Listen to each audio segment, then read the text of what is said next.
Nah, Bapak Nunu Nugraha ini adalah master daripada produk herbal. Ya, beliau adalah formulator produk ini.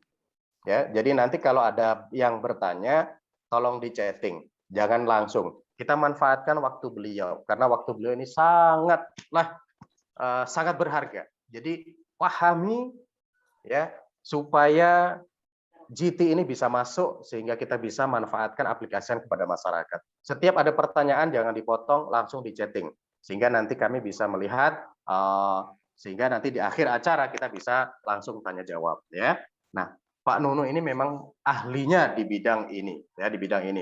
Intinya produk GT ini sangat luar biasa karena diformulatori dibuat oleh ahlinya. Untuk itu tidak panjang lebar, Pak Nunu Nugraha, waktu dan tempat kami persilakan. Beri tepuk tangan untuk Bapak Nunu Nugraha.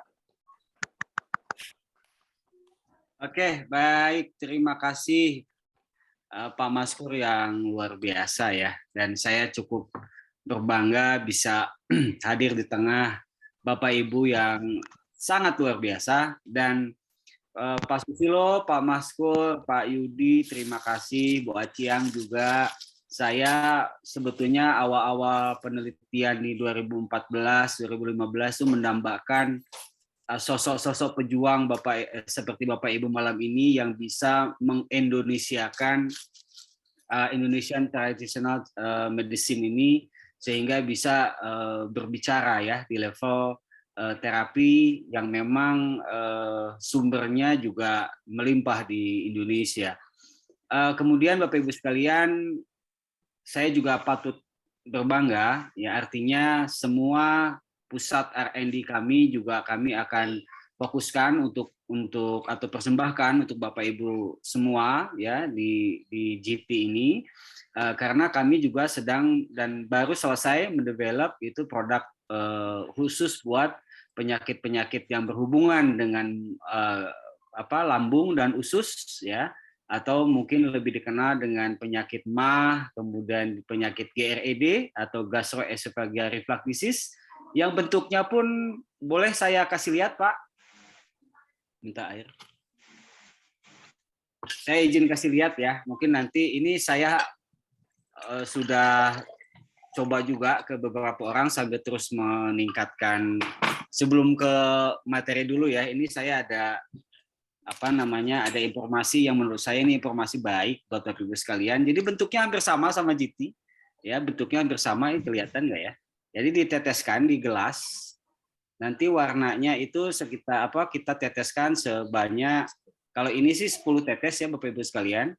Nah, warna air yang bening ini tadi kita coba kocok. Nah, ini nanti warnanya seperti ini. Dan lambung merasa langsung adem ya, kalau ada gas dia keluar dan rasanya nyaman banget dan sudah di-questionerkan dengan beberapa dengan beberapa konsumen, tinggal nanti tim manajemen nih ya untuk bisa mereview seperti apa. Kemudian juga selain ini, maaf saya minum dulu. Kami juga hampir selesai untuk meriset dan mempersembahkan formulasi kecantikan dalam bentuk konsentrat juga gitu ya. Jadi kalau ada yang flek-flek hitam kemudian diakibatkan oleh penggunaan kimia, kami juga alhamdulillah sudah sekitar 80% ya, sudah sedikit lagi merampungkan. Jadi jangan khawatir Bapak Ibu sekalian, karena mohon maaf seringkali ibu-ibu ini terburu-buru ya ingin memutihkan kulit sehingga krim gitu ya atau serum yang mengandung hidrokinon, mengandung merkuri itu sangat laku banget di pasaran. Cepat memang 3 hari atau 1 minggu bisa membuat kulit putih, tapi cara kerjanya itu memang merusak yang namanya reaksi atau berlebihan melaninnya gitu ya.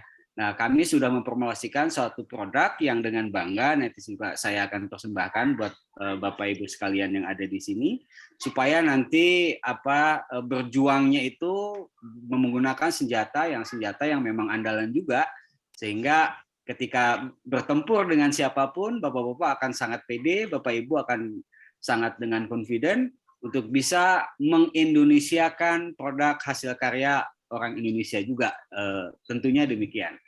Baik Bapak Ibu sekalian, banyak termasuk mungkin Pak Maskur atau Pak Made yang sekarang itu sangat sering intens komunikasi, bahkan saya salut dengan beliau mengumpulkan misalkan terapis gitu ya, kemudian langsung komunikasi dengan saya untuk menerangkan dan lain-lain, itu saya sangat appreciate. Artinya begitu intensnya, begitu militannya Bapak-bapak Ibu sekalian di pasaran, yang tentu kami juga harus membayarnya, kami juga harus mengimbanginya dengan spesifikasi produk yang betul-betul bisa diuji di lapangan, seperti itu. Baik Bapak Ibu sekalian, karena memang materinya saya pikir sih masih berkutat di telang ya Pak ya. Masih berkutat di telang. Nah, izinkan mungkin di sini apakah saya bisa share screen Bapak? Kita coba ini DNA yang saya fokusnya coba di telang.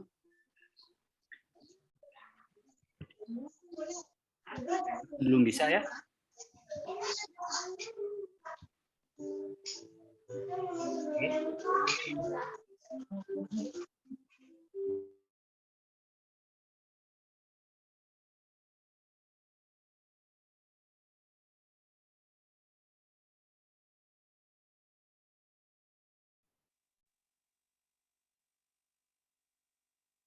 Gak keluar suaranya.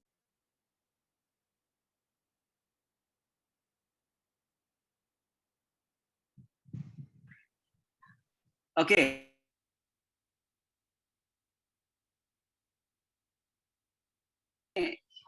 Muncul terus nih komen, saya harus unmute dari mungkin yang menghandle. Sudah jelas? Suaranya sudah jelas? Jelas Pak, jelas. Sudah cukup jelas. Oke, sebelum saya lanjut ke produk, izinkan karena memang ini produk-produknya berbasis dengan teori holistik. Sebelumnya apakah sudah ikut semua yang waktu training pertama terkait dengan bagaimana cara hidup holistik? Belum Pak. Atau saya sampaikan lagi Pak, atau mungkin kita langsung ke produk saja? Diulang Pak, kita baru ikut. Oh, yang baru, oke. Jadi sekilas saya izinkan saya mengulang dulu ya, karena memang nanti akan lebih enak menjelaskan produknya ketika teori holistiknya Bapak Ibu sudah dapat ya. Artinya cara menjelaskan, kemudian nanti berbicara dengan orang lain juga pasti akan lebih terisi ya informasinya. Oke. Bapak Ibu sekalian, di sini saya coba sampaikan teori tentang apa sih yang disebut dengan holistic perspektif gitu ya. Jadi ketika kita sakit ya, umumnya kita ini kan berlomba-lomba untuk bisa mendapatkan obat ya. Ini obatnya apa? Padahal kalau kajian holistik sebetulnya adalah kita mengkaji kenapa kita bisa sakit. Oke, itu satu poin. Jadi pertanyaan pertama sebagai sudut pandang holistik itu adalah kenapa kita bisa sakit. Oke, dan selanjutnya ada pernyataan yang menurut saya sangat bijak sekali dari ahli yang dulu ya, ahli yang sudah sangat terkenal dan dia dapat juga hadiah Nobel. Anda bisa bayangkan, namanya Antoine Beckham. Beliau menyampaikan, jadikanlah makananmu obatmu dan jadikanlah obatmu makananmu. Ya, apa kira-kira yang kita bisa ambil dari statement ini? Bahwasanya penyakit-penyakit yang terjadi di negara berkembang ya menuju ke negara maju itu umumnya atau dominan itu didominasi oleh penyakit yang namanya penyakit metabolik. Apa itu penyakit metabolik? Penyakit metabolik adalah penyakit yang diakibatkan oleh kelebihan asupan nutrisi. Oke, jadi misalkan saya kerjanya sebetulnya hanya duduk di lab gitu ya. Kemudian setelah duduk di lab, paling keluar kantor, jalan sebentar, masuk lagi ke lab gitu. Sebetulnya yang dibutuhkan oleh tubuh saya ini kalorinya cukup 1.500 sampai 2.000 kalori. Artinya dengan sekali atau 2 kali makan saja sudah cukup. Nah, tetapi pada kenyataannya saya makan bisa 3 kali. Ya, itu makan katakanlah makan besar. Ya, belum cemilannya, belum apanya, sehingga kita ini setiap hari menabung kalori, Pak. Ya, contoh, kalau satu hari ini saya makan 3.000 kalori, sementara yang saya pakai hanya 1.000 kalori. Berarti satu hari itu ada tabungan berapa? 2.000 kalori.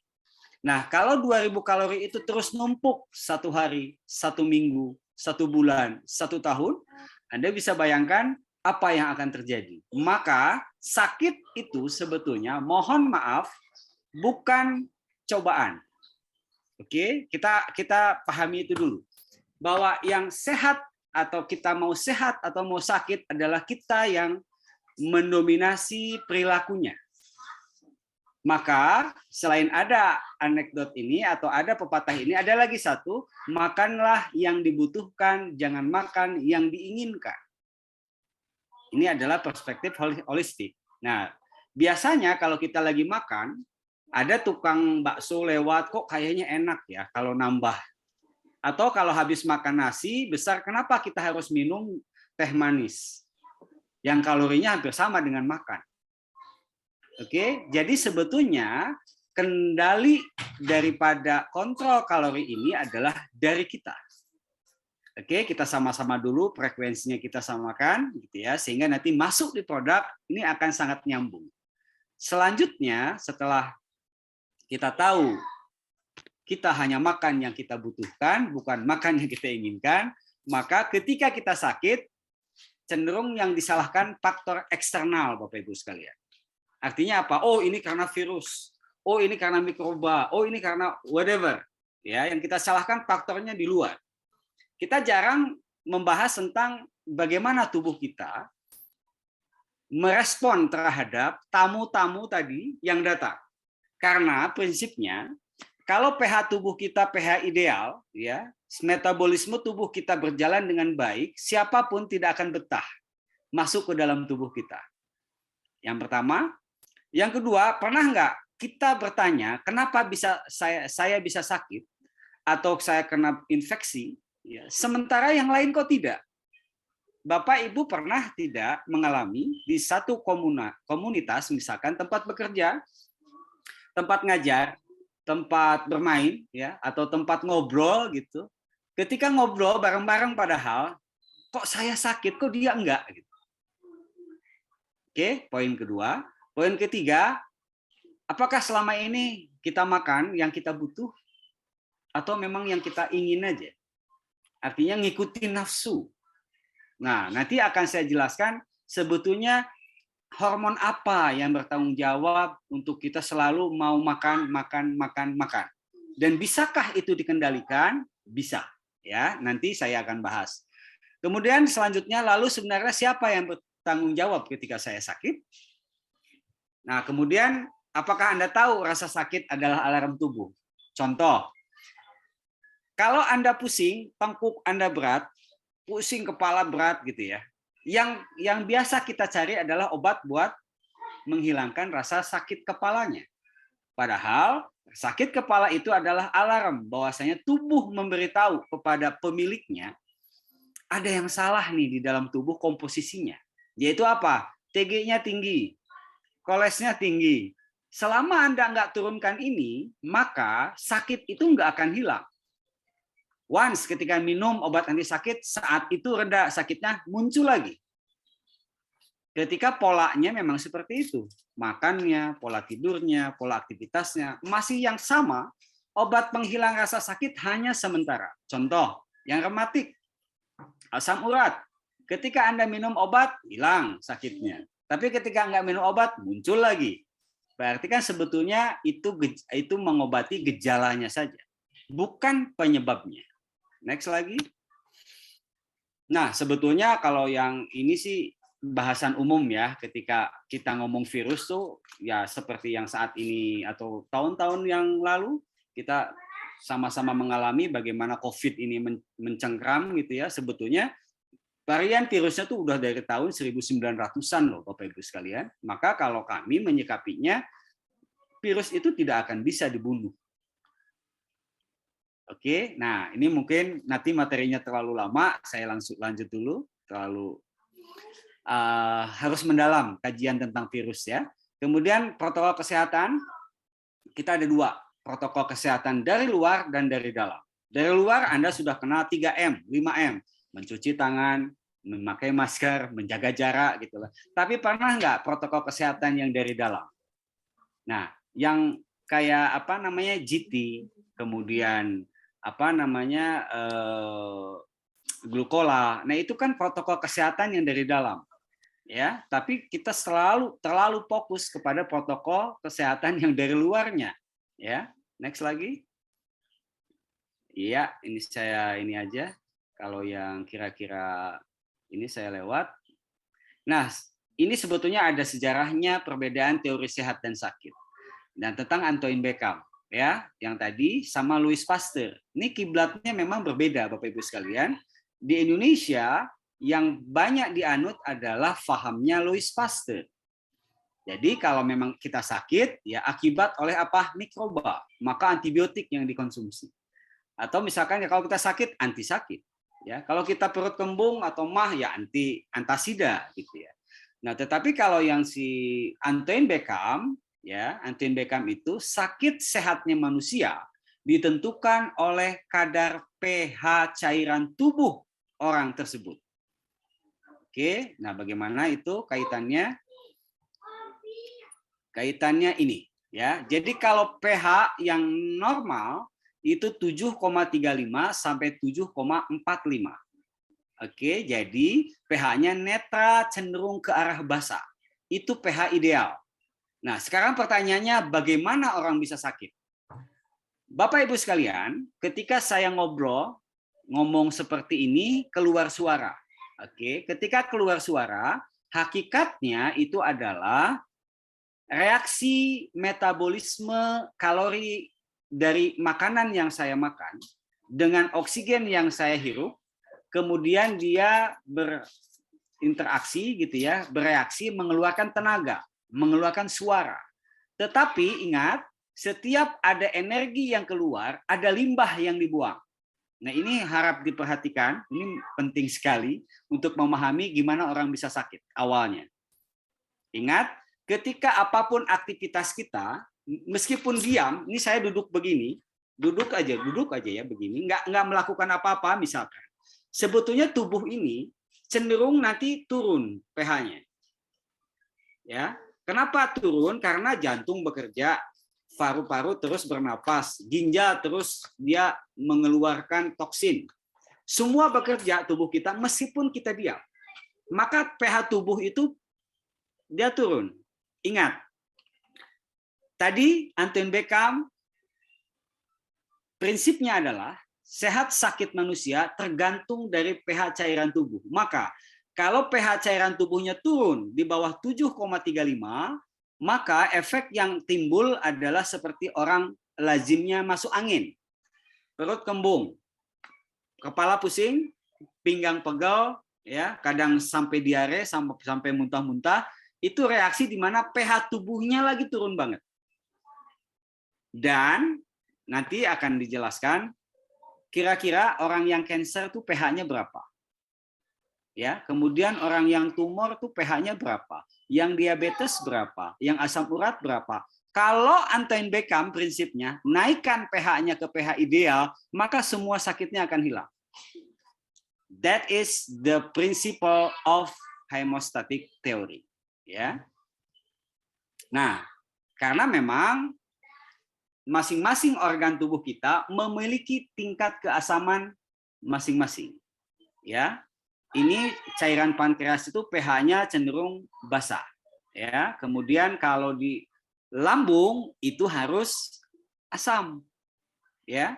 di lambung ini harus 1,5 sampai 4. Maka mohon maaf, saya termasuk yang kurang setuju dengan terapi yang air basah, ya, air pH-nya 10, pH-nya 12. Kenapa? Karena lambung ini harus asam.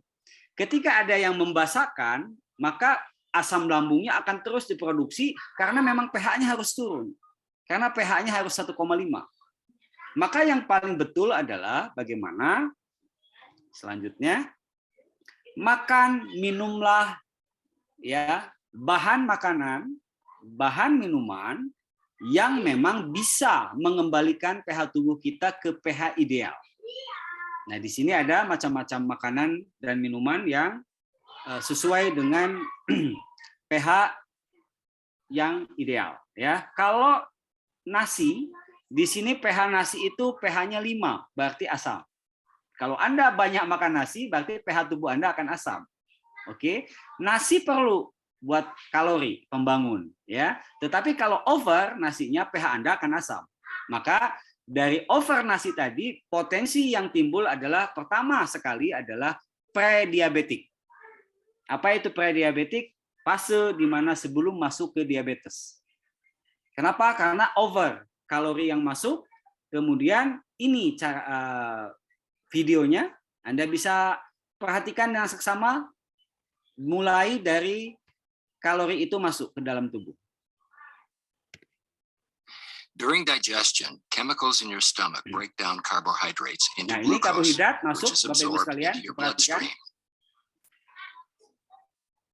Harus ada insulin. Your pancreas responds to the glucose by releasing Oke, insulin. ini ada insulinnya yang membuat gulanya bisa dipakai atau masuk ke dalam Insulin sel. is responsible for Jadi allowing K and glucose log into your teori. body cells. Nah, insulin ngebuka, baru kalorinya bisa dipakai oleh sel.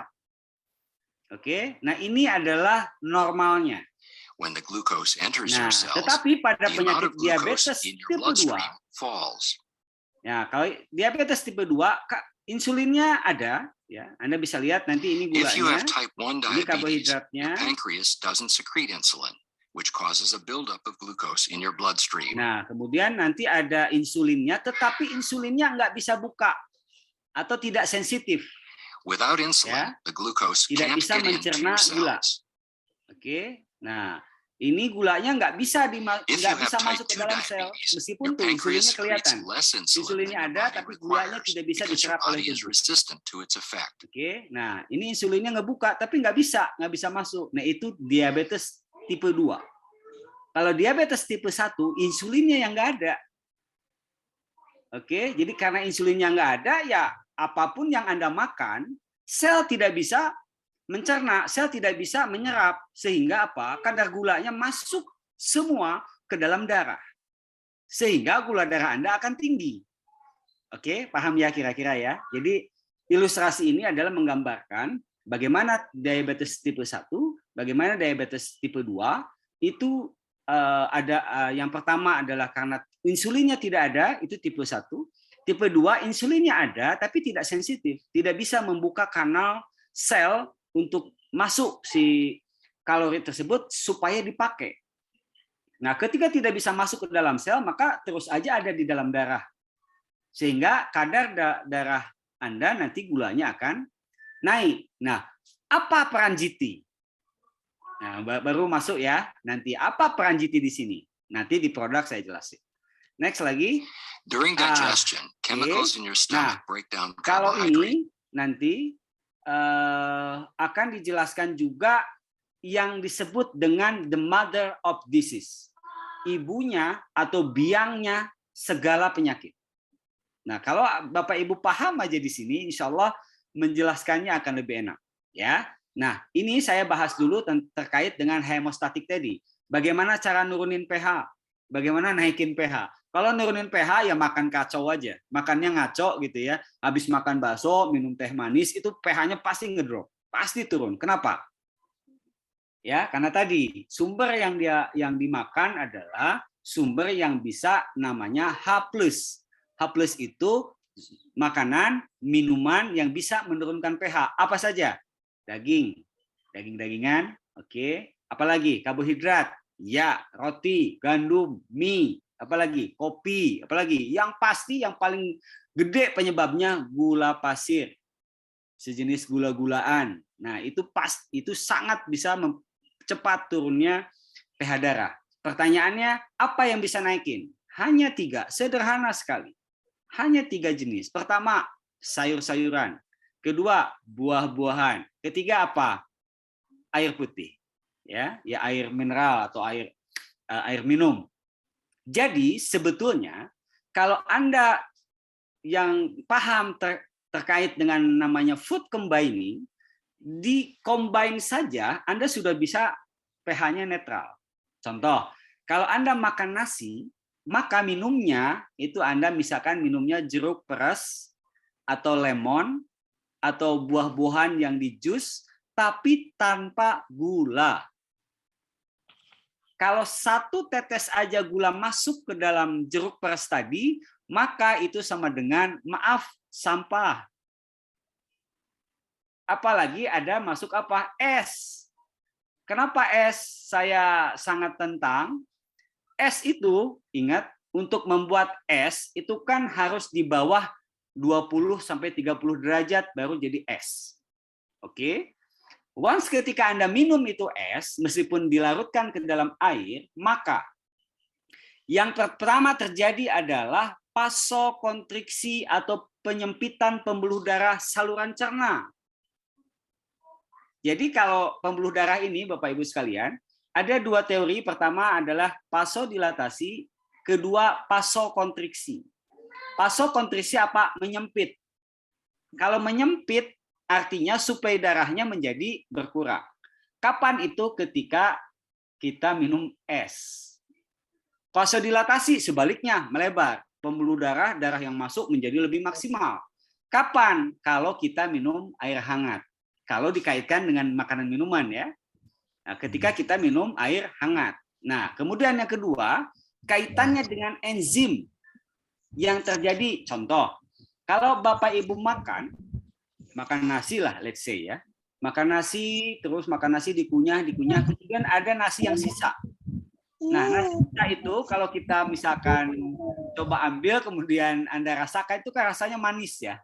Nah, itu ada kerja enzim namanya enzim amilase di dalam mulut.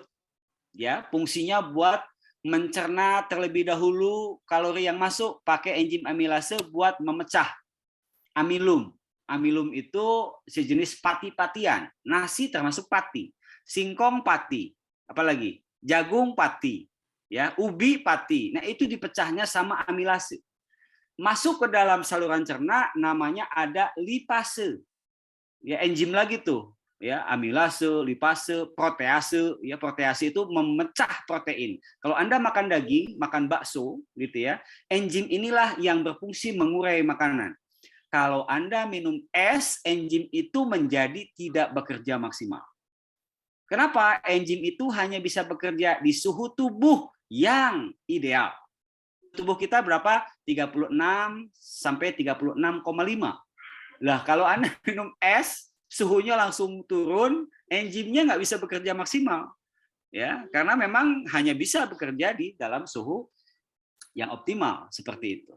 Kemudian selanjutnya, nah, ini adalah alur makanan minuman, masuk ke dalam mulut melalui kerongkongan, masuk ke dalam melalui oesophagus gitu ya.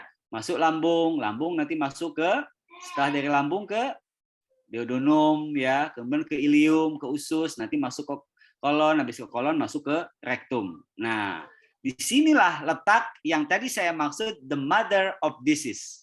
Ya, biangnya segala sakit. Mau asam urat mulai dari sini, mau kolesterol mulainya dari sini, mau diabetes mulainya dari sini, mau stroke mulainya dari sini, mau cancer mulainya dari sini.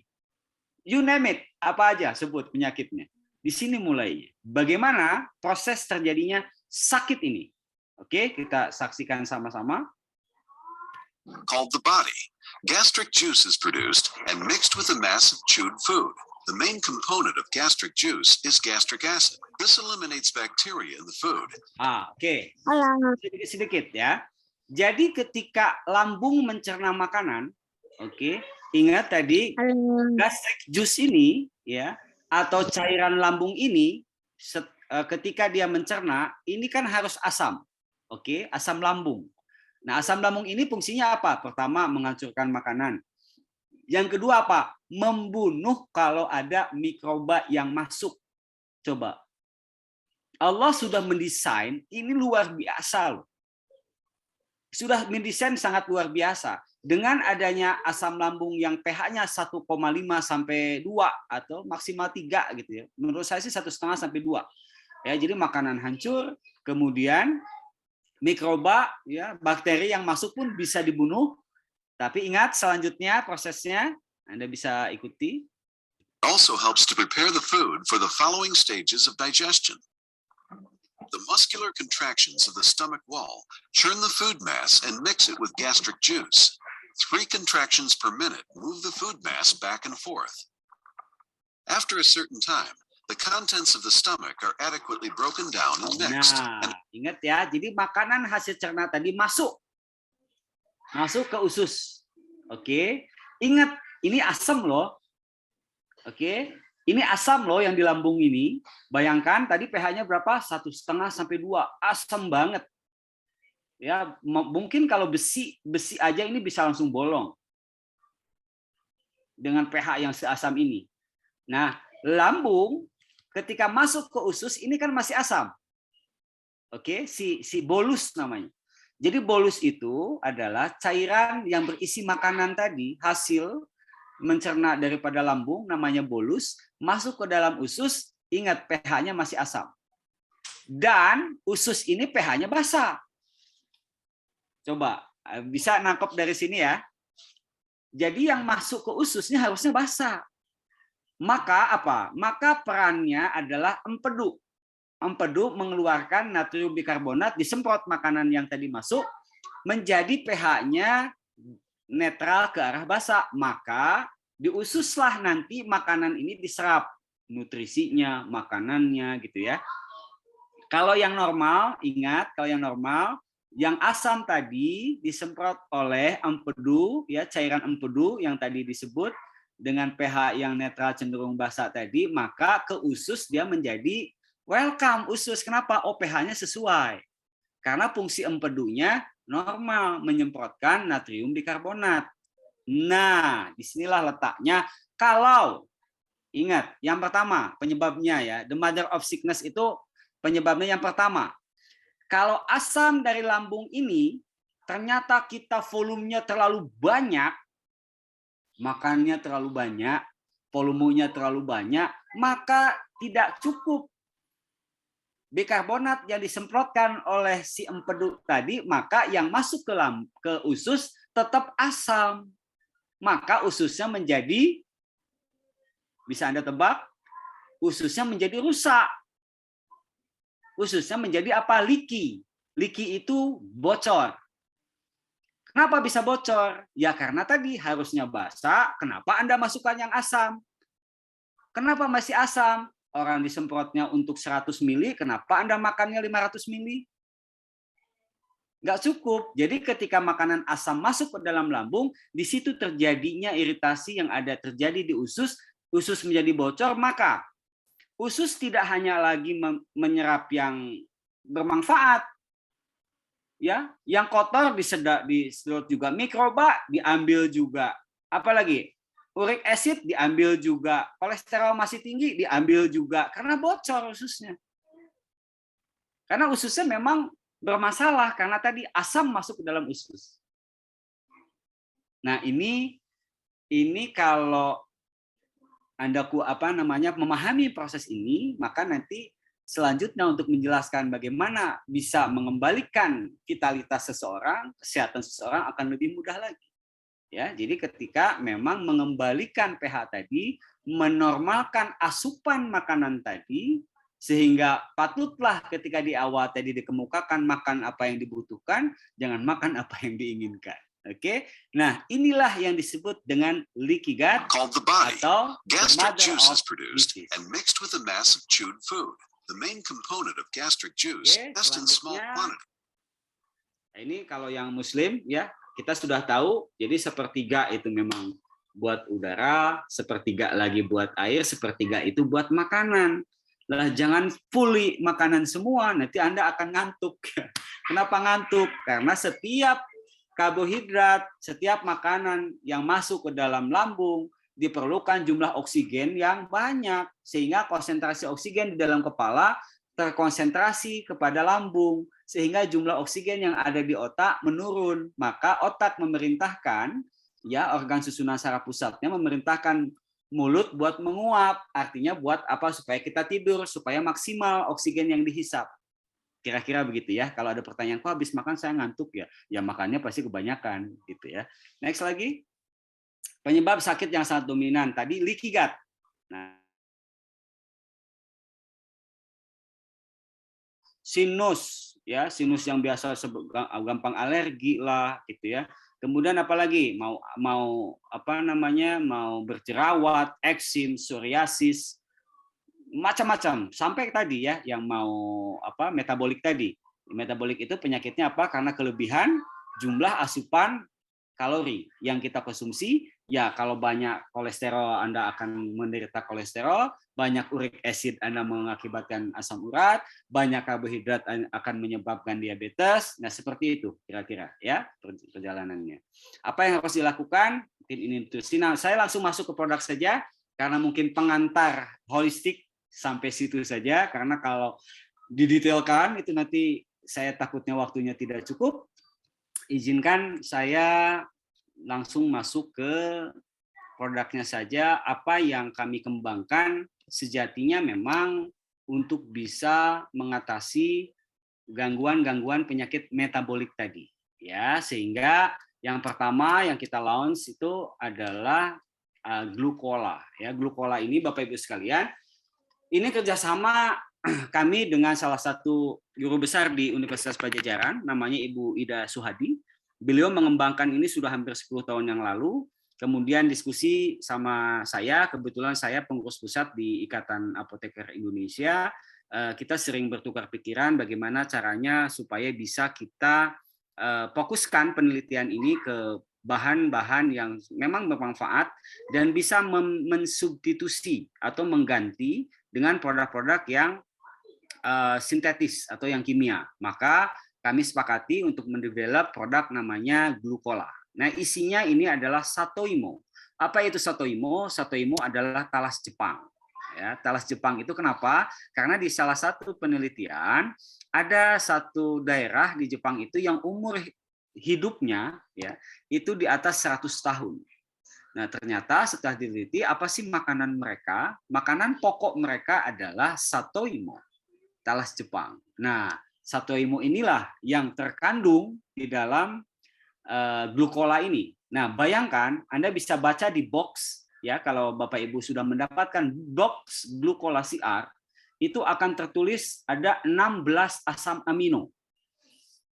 Kalau di produk yang lain, satu asam amino itu jualnya mahal sekali. Ada L-arginin, ada L-karnitin, ada macam-macam ya, ada lisin. Ya, jadi ada 16 macam asam amino dalam satu produk. Ya, Anda bisa bayangkan manfaatnya. Manfaatnya apa? Manfaat asam amino ini lebih ideal adalah untuk kasus-kasus yang pertama, yang mengalami sakit sendi, ngilu, reumatoid, artritis gitu ya, sendi-sendi yang pegel, kemudian sendi kalau bangun sakit gitu ya, dengkulnya gitu ya. Kemudian yang kedua adalah yang masalah kulit. Ya, yang kulit misalnya anti aging, yang kulitnya bermasalah gitu ya, atau pertumbuhan rambut dan lain-lain. Ini sangat-sangat kami rekomendasikan. Oke, ini untuk yang Satoimo. Karena Satoimo ini adalah betul-betul hasil penelitian yang menemukan kandungan hyaluronic acid paling tinggi di antara fitofarmaka lain atau fitosetikal ya yang lain. Kemudian selanjutnya sebetulnya banyak isinya, ada MCT, ada stevia dan lain-lain. Nah, selain Glucola kita juga kembangkan ada ANSA. ANSA ini kami develop memang pertama adalah ekstrak elderberry yang sangat membantu ketika masa saat ini banyak sekali kita aktivitasnya di depan handphone, di depan laptop gitu ya, di depan TV atau di depan yang sifatnya ada radiasi. Ini sangat potensial sekali ya ketika Anda mengalami gangguan mata, kemudian untuk meningkatkan daya tahan tubuh ketika Anda bepergian atau aktivitas Anda tinggi gitu ya, karena di sini juga kandungannya selain ada elderberry juga kita tambahkan ada madu, kemudian ada habatus sauda dan lain-lain yang memang secara jurnal juga sudah sangat banyak bukti-bukti klinis yang bisa mendukung ya terhadap efektivitas kerja daripada si tablet ANSA ini. Kemudian yang ketiga, kita juga develop namanya telang konsentrat. Nah, kenapa telang? Bapak Ibu sekalian, saya ngisi seminar hampir keliling di Indonesia, utusan dari Ikatan Apoteker Indonesia di beberapa kampus, kemudian di beberapa pengurus daerah. Ada satu daerah yang ketika awal saya penelitian itu, universitasnya namanya USB gitu ya. Di daerah USB ini ada satu mahasiswa S2 yang sedang mengembangkan telang, kemudian diskusi sama saya, kemudian saya terbang ke daerah Sulawesi, itu saya ke daerah Masamba. Nah, saya terbang ke daerah Masamba, saya juga ngisi seminar di sana di Ikatan Apoteker Indonesia Masamba, dan di sana juga ternyata banyak lahan-lahan tidur gitu ya, yang tadinya kita rencana untuk kembangkan si telang ini menjadi produk yang berkhasiat. Nah, mungkin itu saya 2015 awal ya, sampai saatnya waktu itu saya temukanlah formulasi gimana caranya bunga ini kita bisa jadikan produk unggulan dengan dibuat konsentrat. Bapak Ibu sekalian, boleh dibandingkan, bahkan bukan hanya di Indonesia, di dunia belum ada, Bu, Bapak, yang membuat telang ini menjadi konsentrat. Karena itu tricky banget, susah banget, berapa tahun kami baru bisa mendapatkan formulasi yang ideal. Bayangkan tanpa pengawet gitu ya. Artinya stabilitasnya juga sudah stabil, kemudian dengan beberapa tetes Anda sudah mendapatkan khasiat 100%. Nah, itu perjalanan yang sangat panjang gitu ya, tapi memang waktu itu kami mencari kira-kira nih siapa yang bisa membantu kami dalam hal menyebarkan hasil penelitian ini sehingga nanti produknya bisa berbicara lebih banyak gitu loh. Bahkan kami berharap produk ini juga sebagai substitusi tadi ya, atau pengganti tadi dengan obat-obat chemical yang sebetulnya itu tadi banyakkan atau mungkin dominan ke arah gejala gitu ya. Kemudian penyebab memang juga ada, tapi saya disclaimer dulu bahwasanya saya pun dengan profesi tetangga sangat baik gitu ya. Kita hormati aja pilihan masing-masing, tapi memang benar-benar saya sudah jatuh cinta kepada bahan alam Indonesia. Itu juga membuktikan, dan saya juga dibilang sih kayak survival lah ya. Saya dulu divonis gitu ya, pertama saya ada pelemakan hati, kemudian TG saya 1300, bayangkan saja 1300 TG gitu ya. Tetapi karena saya paham obat, artinya begini, ketika saya minum obat saya akan tahu ini efek sampingnya apa. Nah, kalau saya tak baca dan saya pelajari, efek samping obat kolesterol itu sangat-sangat menakutkan bagi saya gitu ya. Akhirnya saya bilang, wah enggak deh. Saya bayangkan seorang ahli farmasi tidak mau minum obat karena memang paham ya. Artinya ya dari situ saya coba mendalami, meneliti kira-kira bahan apa, dan tibalah saatnya saya menemukan, singkat ceritanya, ini produk yang kita bisa konsumsi dengan aman ya. Kemudian tidak ada takaran dosis sebetulnya yang maksimal tuh, wah ini kalau kelebihan bagaimana, kalau satu botol diminum bagaimana. Sebetulnya karena ini bahannya adalah nutraceutical, memang tidak ada namanya takaran yang over ya. Kemudian paling pun ada takaran minimal tadi. Makanya kenapa ada timbul 5 tetes. Itu adalah takaran minimal. Jadi di obat itu atau di bahan alam ada namanya MEC. Jadi minimum effect concentration. Jadi minimal efeknya ada di 5 sampai 10 tetes. Nah, kemudian seiring dengan teman-teman Bapak-bapak Ibu sekalian berjalan, banyak justru kami temukan kasus-kasus yang misalkan ada yang konsultasi bagaimana kaitannya dengan yang diabetes, kaitannya dengan yang cancer, kaitannya dengan yang tumor. Mungkin nanti kita perbanyak diskusi aja kali ya. Sehingga memang kami juga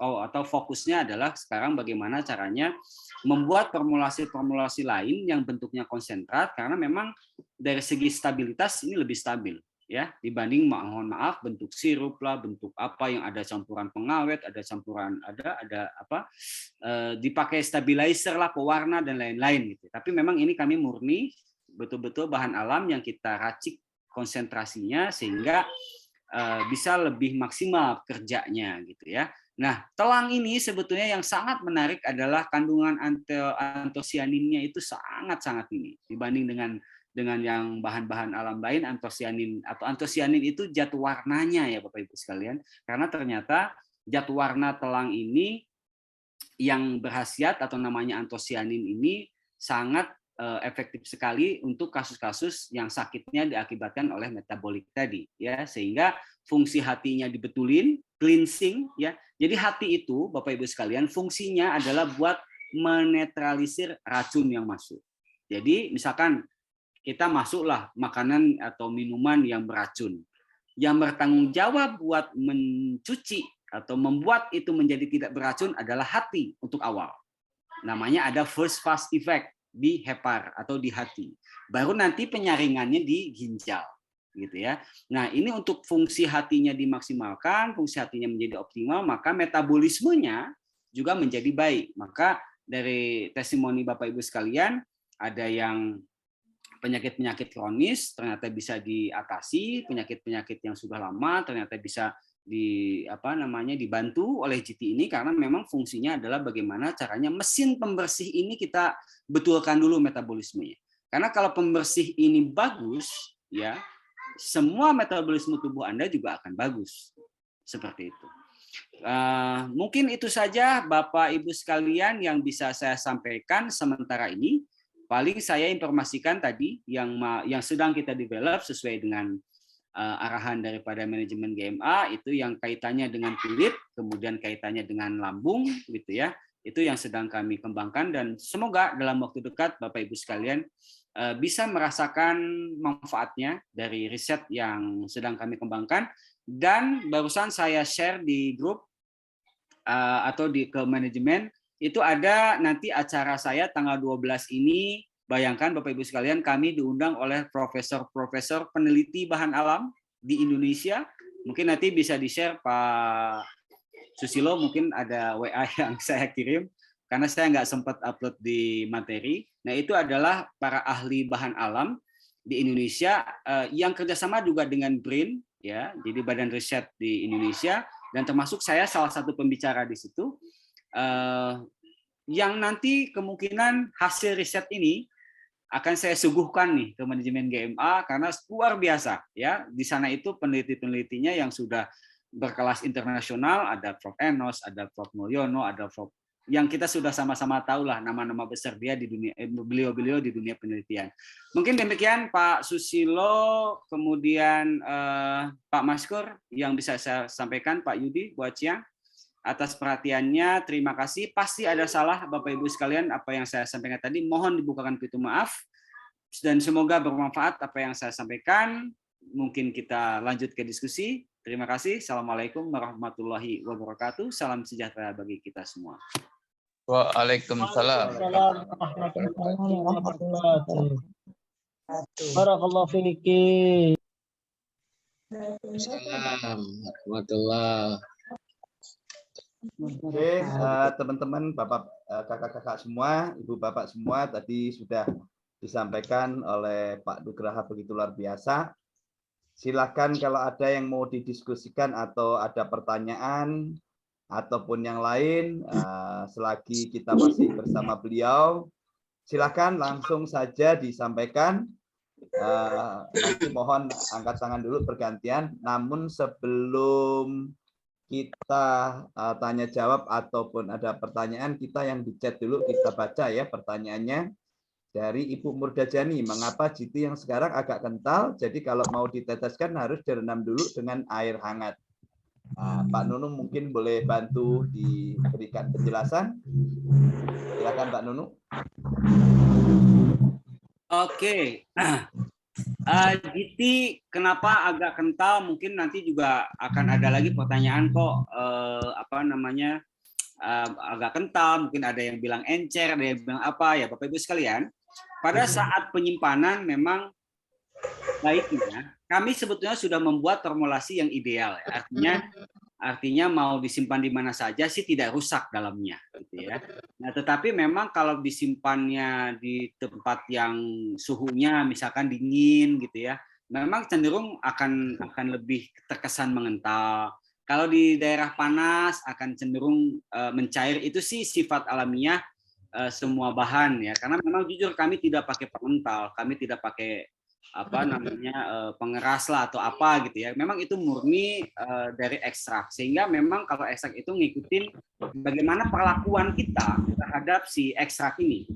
Jadi tidak usah khawatir, dan sebetulnya Bapak Ibu sekalian tidak usah direndam air hangat juga gitu ya. Dipindahkan saja ke tempat yang kira-kira agak hangat, atau mungkin saran saya jangan terlalu panasnya, jangan dikenakan langsung air panas gitu ya, lebih ke air hangat saja yang terbaik, karena saya khawatirnya kalau panasnya terlalu drastis akan berakibat kepada instabilitas saja. Meskipun kami sudah formulasikan itu sestabil mungkin di penyimpanan. Demikian sih Pak. Kalau dari sisi isi, konten, stabilitas kami bisa pastikan kontennya sama, kadarnya sama, stabilitasnya juga sama gitu Pak. Oke.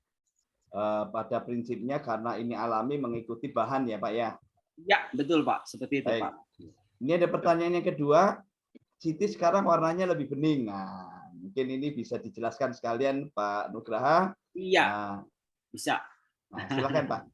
Jadi gini Bapak Ibu sekalian, kami senantiasa mengkomunikasikan apapun yang kami lakukan itu ke manajemen. Jadi begini, ketika kami mendevelop suatu produk, gitu ya, kami tidak lantas berdiam diri dan berpuas secepat berpuas diri lah. Kami senantiasa terus improve ya. Artinya bukan berarti produk ini belum fix, tapi justru karena sudah fix, kita tidak mau berhenti bagaimana caranya efektivitasnya bisa kita naikkan dan lain-lain. Nah, kami baru saja juga bisa membuat suatu formula kunci yang nanti warna kemudian apapun nanti kita bisa setting sebetulnya. Kenapa? Karena kalau yang sebelumnya itu kan biru banget misalkan ya. Biru memang kan formulasinya adalah formulasi ekstraksinya itu sekitar 50 sampai 60%. Nah, kami tidak puas. Kami maunya ekstraksinya harus lebih bagus lagi, harus lebih murni lagi, naikkan ke angka 80%. Memang ada imbas di warna, gitu ya. Memang ada imbas di warna, iya betul. Nah, tetapi ini juga kami tidak berhenti, Pak Susilo. Di angka 80, kami ingin ngegas di angka 100. Nah, artinya apa? Artinya kami tujuannya adalah bagaimana efikasi ataupun manfaat dari telang ini terus dioptimalkan. Memang nanti akan ada akan ada imbas di mungkin hanya sekedar warna sih, tapi kalau efisiensi pasti naik. Yang saya pastikan pasti naik. Kenapa? Karena tadi dari sumbernya ya, misalkan kalau dulu kita sumbernya dari daerah mana gitu, ternyata kita sudah bisa nih memfilter sekarang Pak. Oh ini kok yang terbaik saat panennya bagaimana? Karena saat panen bunga itu yang paling baik adalah sebelum kena sinar matahari. Nah ini kan terus-terusan riset ini terus kami lakukan Pak Susilo. Kami hanya tidak, kalau dulu kan kalau asal panen ya sudahlah kita terima, kemudian kita proses ekstraksi dan lain-lain. Tapi sekarang kita yang paling maksimal itu ternyata sebelum kena matahari. Kenapa? Karena kalau sudah ada matahari, proses metabolisme si tanaman itu berjalan. Kalau dulu kan kita tahu Pak, kalau pagi-pagi kena bunga itu, ada yang masih ingat nggak? Nah, jadi si klorofil segala macam itu warna di bunga itu konsentrasinya nanti bukan di bunga Pak kalau kena matahari. Konsentrasinya itu di dahan, di daun, kebagi-bagi itu. Tapi kalau konsentrasinya ketika sebelum matahari terbit, nah itu ada di bunga Pak. Nah, jadi proses inilah yang mungkin saja sih, saya tidak menutup kemungkinan, mungkin ada imbasnya nanti di warna, di apa gitu ya.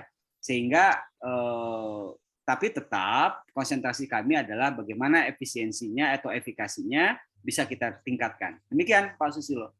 Oke, begitu pertanyaan sudah dijawab oleh Pak Nugraha. Berikutnya pertanyaan yang lain dari siapa nih? Dari ya Pak Susilo. bentar nih Pak, yang chatting dulu Ibu Yuniarti. Ya, mau tanya, komposisi dari Garuda GT antioksidan asam ascorbat itu alami atau kimia? Air demineralisasi itu air apa? Nah, biar saya bisa jelaskan. Silakan Pak. Betul. Ini Bapak Ibu sekalian, ini juga sama terkait dengan yang tadi ya, riset terus. Jadi saat ini, ya, formula yang telang yang Bapak pegang sekarang ini, pertama adalah telang yang ekstraksinya tanpa air, Pak. Kemudian yang kedua, asam ascorbatnya sudah bisa digantikan oleh antosianin yang dari telangnya itu sendiri. Nah, maka sebetulnya kami juga nanti akan develop ini ke POM TR, Pak. Kita akan geser nih. Jadi si GT ini yang awalnya kan MD nih, kita mau geser ke TR, ke obat tradisional. Maka nanti Bu, di kemasan telang itu akan ada ini mengobati apa. Kenapa? Karena penelitiannya makin lama makin banyak kita nih. Risetnya makin lama makin kita kumpulkan, sehingga nanti jenis perizinannya pun menjadi obat. Nah, kalau sekarang kan masih formatnya MD, ya, di Badan POM-nya masih MD. Nah, kalau ke depan, Ibu jangan saya informasikan dari sekarang ya Pak Susilo, nanti GT ini akan jadi POM TR. Ya, GT ini akan jadi POM TR karena apa? Makin banyak testimoni, makin banyak penelitian, makin banyak jurnal yang kami sudah bisa himpun, sehingga kami akan majukan ini ke Badan POM untuk daftar sebagai obat. Nah, jadi yang asam ascorbat sudah kita bisa tinggalkan. Ya, meskipun di kemasan mungkin masih MB, tapi sebetulnya real formulasinya itu kita udah geser ke arah POM TR. Nah, tim juga sudah masukin registrasinya. Mudah-mudahan Pak Susilo dan Bapak Ibu sekalian, dalam jangka 4 bulanan, mudah-mudahan ya, ini sudah bisa telang ini sudah ber-POM TR. Ya, meskipun sekarang juga sudah resmi, sekarang juga sudah MD, tapi kami tadi tidak berpuas diri lah. Terus develop, terus improve. Seperti itu, Pak. Oke, sudah jelas ya, Ibu ya. Lalu pertanyaan berikutnya, ada yang gula darahnya rendah, bisa nggak dikasih minum GT? Nah, jadi gula darah rendah. Ini kurang jelas ini berapa banyak rendahnya ya. Betul, memang lebih baik sih ada angka ya. Tapi let's say saya anggap hipoglikemi namanya, atau kurangnya gula di dalam darah. Manifestasi klinis kurangnya gula dalam darah itu kan bisa berupa lemas gitu ya, atau malas mau kemana-mana kok berat, bawaannya kok berat gitu ya, atau ya mau ngapa-ngapain aja malas gitu ya, itu kan bawaan orang yang hipoglikemi. Nah, kalau Bapak Ibu cermati tadi yang teori terkait dengan holistik tadi, sebetulnya bisa dimulai dari situ ya. Benahi dulu apa tadi, pola atau mindset-nya, mindset cara makannya, pilihan makanannya gitu ya. Nah, telang atau GT sebetulnya sangat efektif dia ketika memang difokuskan untuk bisa mengembalikan metabolisme ke arah metabolisme yang seharusnya.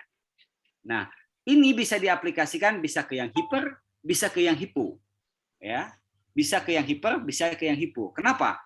Karena bisa jadi begini. Kalau orang yang hiperglikemi, tadi sudah dijelaskan, masuknya banyak, tapi yang dimasukkan ke dalam selnya sedikit, sehingga jumlah gula di dalam darahnya menjadi tinggi. Oke. Nah, yang hipo, nah saya harus wawancara memang sebetulnya dengan konsumen, karena mungkin ada, atau pasti ada, pola yang ada yang salah nih. Karena Bapak Ibu sekalian, pola ini kita tidak bisa lepas dari 3. Pola makan, ya, pola tidur, pola stres atau pola stresor.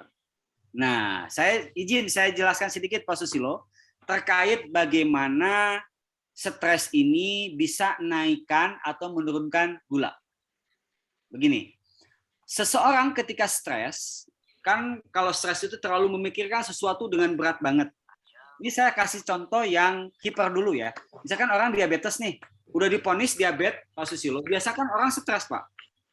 Mikirin, aduh ini obatnya apa, yang saya tahu nggak akan bisa sembuh, ini nanti obatnya mahal. Bayangkan, baru diponis loh. Baru diponis diabetes gitu ya, itu beban pikirannya udah setinggi itu. Nah, yang tidak disadari, seseorang ketika stres, maka ingat, tubuh kita itu selalu ada namanya aktivitas biokimia. Nah, ada salah satu hormon yang dikeluarkan hanya ketika dia stres. Apa itu hormonnya? Hormon kortisol. Bagaimana kortisol itu di dalam tubuh?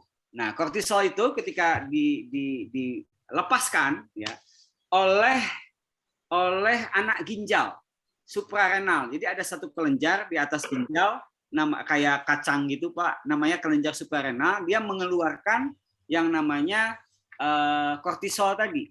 Nah, sebetulnya kortisol fungsinya baik Pak. Fungsinya supaya tubuh tetap dia bisa steady state, supaya tetap siaga, mawas diri kalau ada bahaya dia loncat, kalau dikejar anjing kita bisa loncat gitu ya. Itu kortisol tuh kerjaannya tuh. Tetapi imbas kortisol itu dia melakukan aktivitas yang namanya glukogenesis di dalam sel. Apa itu glukogenesis? Memproduksi atau membuat gula di dalam sel. Karena kalau dia tidak membuat gula di dalam sel, dia pingsan, Pak. Si sel ini. Jadi dia makanya gula itu bukan hanya yang Bapak Ibu makan dan minum. Ada yang dibentuk dengan tadi. Jadi ingat, makin banyak stres, makin banyak gula melimpah di dalam tubuh, sehingga ya mohon maaf, 60% orang sakit, orang sehat itu domainnya adalah domain ke psikologis. Itu pikiran happy, pikiran stres itu sangat mempengaruhi. Nah, jawaban terkait yang tadi hipoglikemia adalah GT, saya fokuskan untuk membenahi metabolismenya dulu, Pak. Barangkali penyerapan nutrisinya berkurang diakibatkan oleh tidak berjalannya fungsi detoksifikasi yang berjalan seharusnya di hati. Jadi makanan yang harusnya masuk, makanan yang harusnya diserap tidak bisa karena terganggu metabolismenya. Demikian, Pak Susilo. Oke, luar biasa pertanyaan sangat jelas ya. Lalu berikutnya, Kak Nunu saran untuk yang cuci darah sebaiknya aturan gimana cara mengkonsumsi GT Telang ini untuk yang cuci darah. Baik, cuci darah ini kan sebetulnya akibat di ujung ya. Di ujung nih cuci darah. Yang kena apa sih? Yang kena itu sebetulnya awalnya bukan ginjal. Yang awal loh ya, itu kan ujungnya akibatnya. Ginjal menjadi kena, menjadi bermasalah, menjadi bocor. Di ginjal itu ada namanya nefron. Jadi kalau kita ambil itu yang namanya nefron, ya, satu sel ginjal kita ambil, di situ ada namanya glomerulus panjang begini. Satu sel loh, itu ada jutaan sel di dalam ginjal itu. Satu sel itu ada namanya glomerulus. Glomerulus itu fungsinya adalah buat apa? Memfilter, menyaring. Saringannya apa fungsinya? Oh ini loh yang berhasiat. Oh ini loh yang nggak manfaat. Oh ini loh toksin yang harus dibuang. Nah ininya rusak nih. Kita pahami dulu kenapa sakit dulu ya. Atau kenapa bisa orang cuci darah dulu gitu ya. Nah kalau yang metabolisme yang terjadi di ginjalnya rusak, maka ya tadi mau racun, mau mikroba, mau bahan yang tidak bermanfaat pun masuk ke dalam darah. Bahasa mudahnya, bahasa awamnya darahnya kotor. Gitu ya. Nah, itu diakibatkan oleh kerusakan jaringan nefron yang ada di dalam si ginjal. Tetapi ya, ini awal-awalnya itu adalah yang tadi Bapak Ibu masih ingat namanya leaky gut. Awal itu tuh. Leaky gut gitu ya, nanti kemana dia merembet, organ mana yang paling beresiko, yang paling lemah, itulah dia yang kena. Nah, kalau sudah ginjalnya dicuci gitu ya, sebetulnya kalau anda yang mungkin di sini mudah-mudahan ada yang para medis minimal, karena dulu saya juga perawat sebelum jadi apoteker gitu ya. Yang diobati sebetulnya oleh cuci darah itu adalah pembasah, namanya natrium bikarbonat yang tadi saya jelaskan. Jadi gini, si darah diambil nih, oke, masukin ke dalam mesin, obatnya dimasukin. Nah, bahan yang dimasukin itu namanya natrium bikarbonat. Anda ingat nggak tadi apa natrium bikarbonat? Bahan yang disemprotkan oleh empedu kepada makanan yang keluar dari usus masuk ke dalam, makanan yang keluar dari lambung masuk ke dalam usus disemprot, namanya natrium bikarbonat. Sama apa enggak? Sama ya. Jadi intinya apa? Intinya basa asam itu sangat menentukan seberapa sering dia cuci darah. Jadi kalau mau adalah pertama, fahami dulu konsep holistik yang tadi OHA-. Maka terapkan ke konsumen, perbanyak makan apa tadi? Makan OHA-. Apa aja OHA-? Buah, sayur, air putih. GT mengakselerasi pembersihan metabolismenya. Masuknya di situ. Kalau misalkan punten ya, makannya masih ngaco, tidak bisa kita manage mana OHA-, mana H+, dia makin lama makin sering. Ya, GT ini pembersihan ini akan lebih optimal ketika Bapak Ibu combine. Nah, gini, cleansing. Nah, cleansing ini kan kita bersihin deh. Ya, mau ginjal kek, mau hati kek, mau apa, yuk, lambung yuk kita bersihin deh. Paling optimal apa? GT Anda teteskan ke dalam lemon. Pak, lemon kan mahal. Jeruk peras. Atau apa? Jeruk nipis. Itu potensial sekali.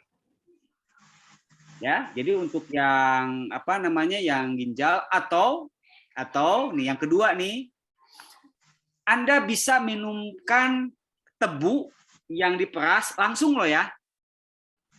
Air tebu diteteskan telang untuk yang case ginjal.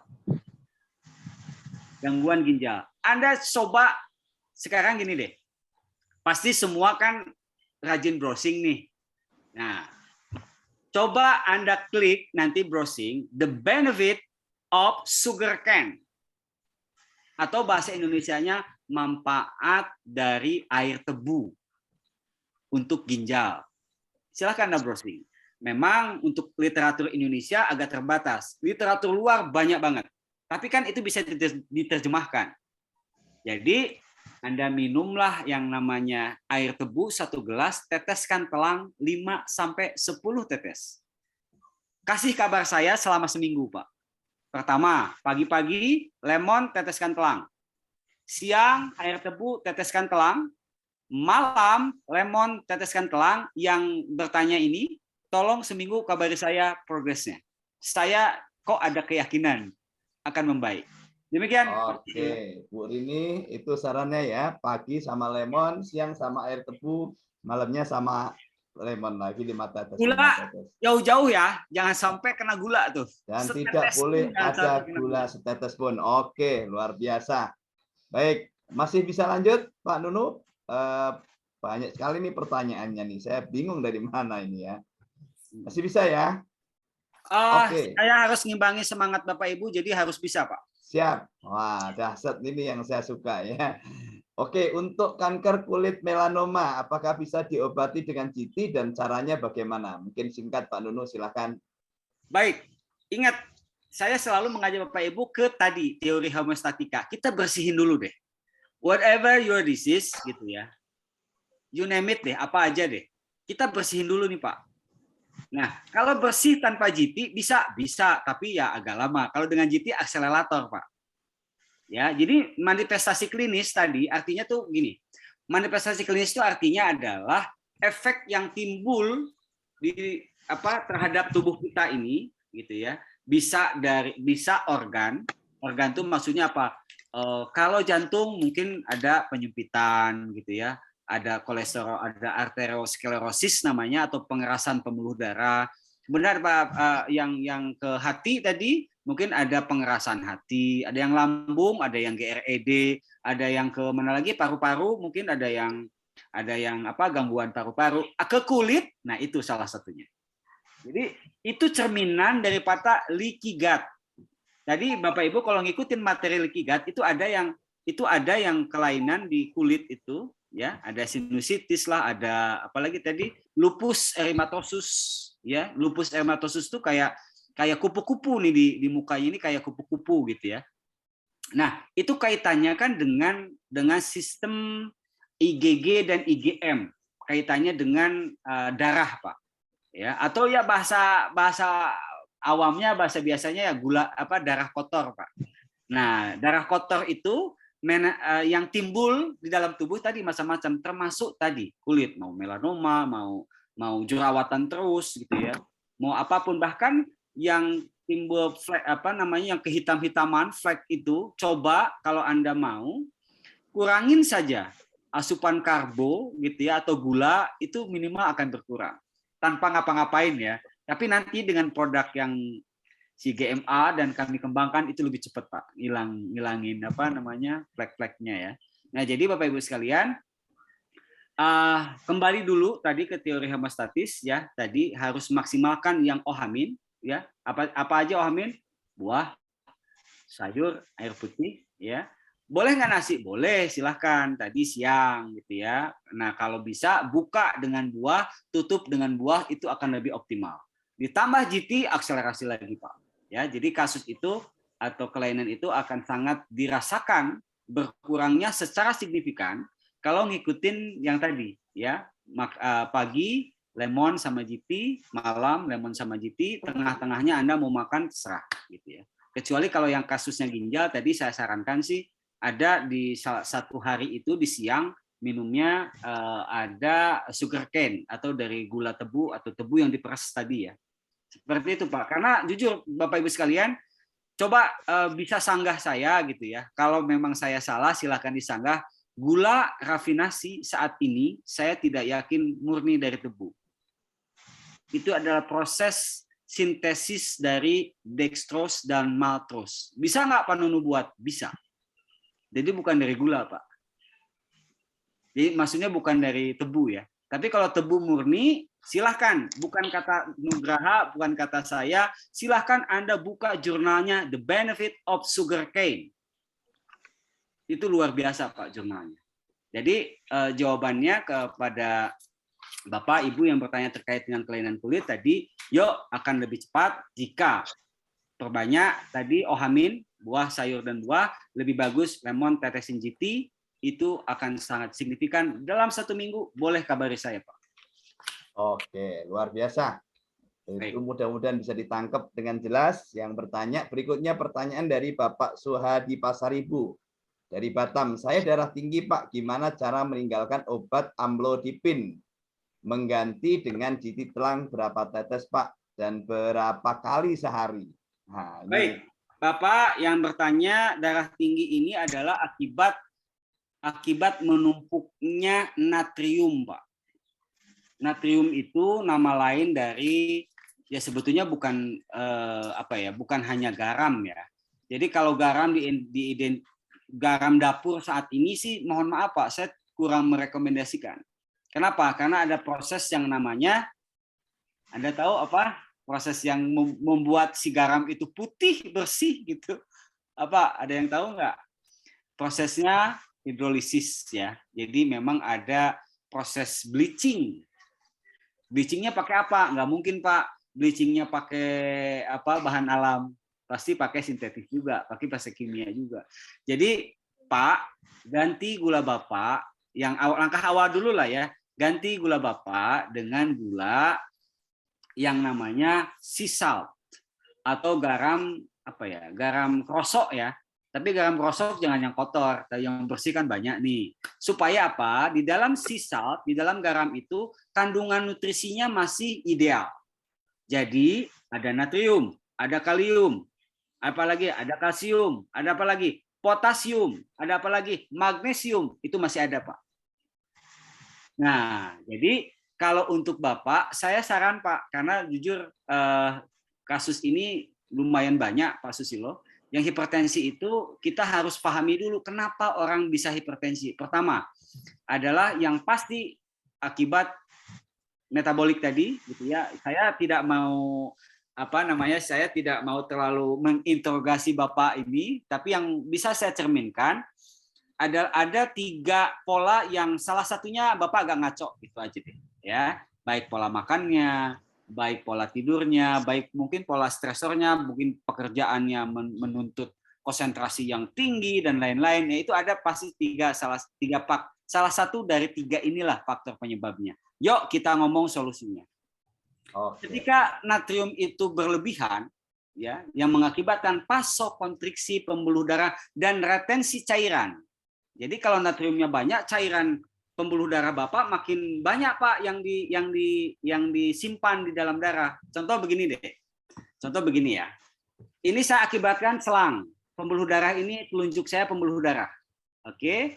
Nah, di dalam darah Bapak kalau natriumnya tinggi, maka pembuluh darah ini kan adanya di jaringan, di otot, di cairan tubuh ya. Nah, maka cairan yang di luar ini kesedot Pak. Dengan daya osmosisnya, dengan daya serapnya tadi namanya osmosis, si garam ini akan menarik cairan itu dari luar ke dalam. Maka jumlah cairan darah Bapak lebih banyak apa enggak? Karena ada natrium tadi, dia nyedot Pak ke dalam. Nah, cairan-cairan ini disedot ke dalam. Nah, jadi darah Bapak makin banyak, makin sedikit. Makin banyak pastinya kan. Nah, karena volumenya banyak, maka jantung kerjanya makin berat. Sehingga ketika di-push, paksa menyempit. Akhirnya apa? Tekanannya harus tinggi, Pak. Itulah akibatnya, mengakibatkan tekanannya Bapak tinggi. Nah, sekarang pertanyaannya, kalau natrium tinggi, apa solusinya, Pak? Makan atau minum yang kadar potasiumnya tinggi. Kenapa? Hanya potasium dan magnesium yang bisa netralisir natrium.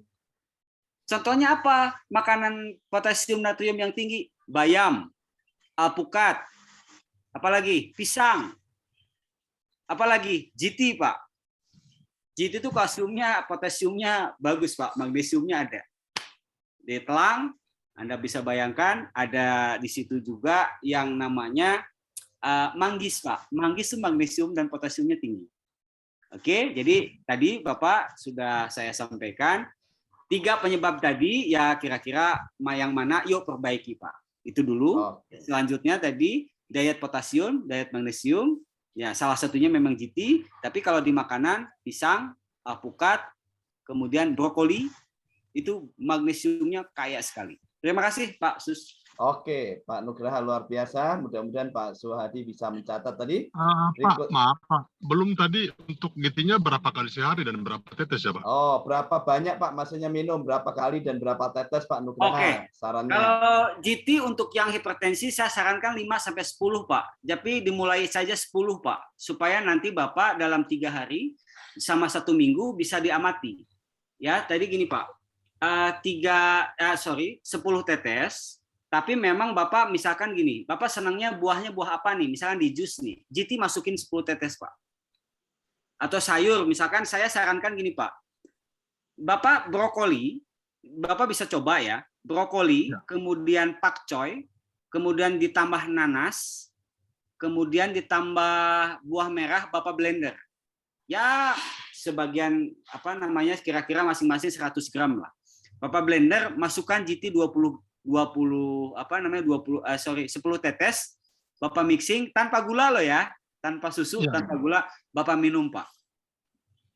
Nah, itu adalah magnesium potasium Bapak sangat melimpah di situ. Oke. Yang titipnya jangan pernah makan malam Pak. Mohon maaf, makan malam maksudnya makan berat.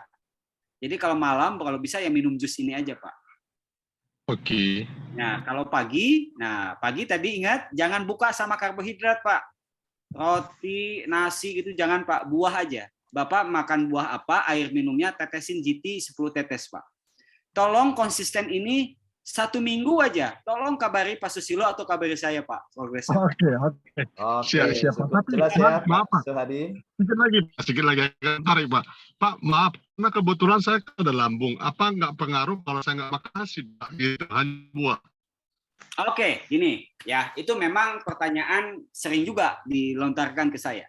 Gini Pak, rasa asam di dalam buah itu adalah asam organik Pak, bukan asam sintetik. Mohon maaf, bukan asam sitrat, ya, bukan asam sintetis gitu ya. Asamnya asam organik. Apa itu asam organik? Sebetulnya tubuh bisa merespon itu dengan apa? Asam lambung, karena ada kandungan di lemon dan sekelas jeruk itu ada namanya kandungan mineral. Mineral pembentuk basa. Jadi kalau ada asam organik, ada mineral pembentuk basa masuk ke dalam lambung yang asam, dia membentuk dia membentuk suatu mineral pembentuk basa. Jadi nanti pH Bapak netral. Jadi asam ke arah netral. Nah, tetapi yang salah adalah begini. Belum minum, Bapak udah bayangin asemnya. Iya, betul. Nah, asam lambung langsung naik lah, belum diminum, Pak. Betul sekali, Pak. Jadi memang gini, Pak, sugesti itu begini, Pak. Kekuatan sugesti ya. Sebetulnya lemon itu nggak apa-apa, tapi kan tersugestinya udah wah, nanti akan sakit. Jadi sekarang Pak, mindsetnya ya, Bapak bolehlah coba misalkan lemon, atau kalau misalkan Bapak terlalu takut, nggak usah lemon deh, ya buah aja, maksudnya buah pepaya, yang penting bukanya buah, gitu ya. Kalau Bapak sudah terbiasa, nanti mindsetnya akan berubah Pak. Oh ternyata minum buah, makan buah, saya nggak masalah. Nah yang salah itu kadang begini Pak, makan lemon karena asam, manfaatnya dia pengen, tapi rasanya nggak pengen, dia tambahin gula. Itu yang salah total, Pak. Kenapa? Gula itu memerlukan oksigen untuk memecahnya. Ingat tadi ya, insulin dan oksigen. Masuklah itu lemon dan gula ke dalam lambung, ya pasti kembung, Pak. Pasti diare, Pak. Kenapa? Oksigen yang masuk begitu banyak, ada gula di dalamnya, plus dengan bercampur dengan asam, jadilah itu yang namanya dispepsia, kembung, mual, dan lain-lain. Maka kalau Bapak yang belum berani, saya Pak, dulu itu gastritis kronis. Artinya gini, lambungnya saya udah ada luka. Sembuhnya sama apa Pak? Lemon. Aneh kan? Oh iya, oke, aneh ya Pak. Jadi gitu Pak, caranya boleh Bapak bertahap, karena dipaksakan pun tidak bisa. Sugesti itu nggak bisa dipaksakan. Jadi silakan Bapak buka dengan pepaya, Bapak buka dengan alpukat, Bapak buka dengan pisang, yang makanan buah yang mudah saja lah Pak. Tidak diharuskan yang wah itu enggak kok. Yang penting pH ini kita bisa netralkan. Karena gini Pak, orang tidur. Nah, ini saya belum sampaikan nih.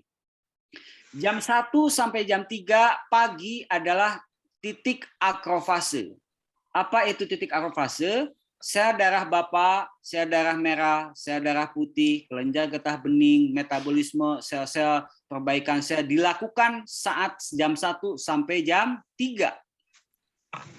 Jadi meskipun Bapak tidur, tubuh Bapak itu nggak tidur, Pak. Bekerja nih selama jam 1 sampai jam 3.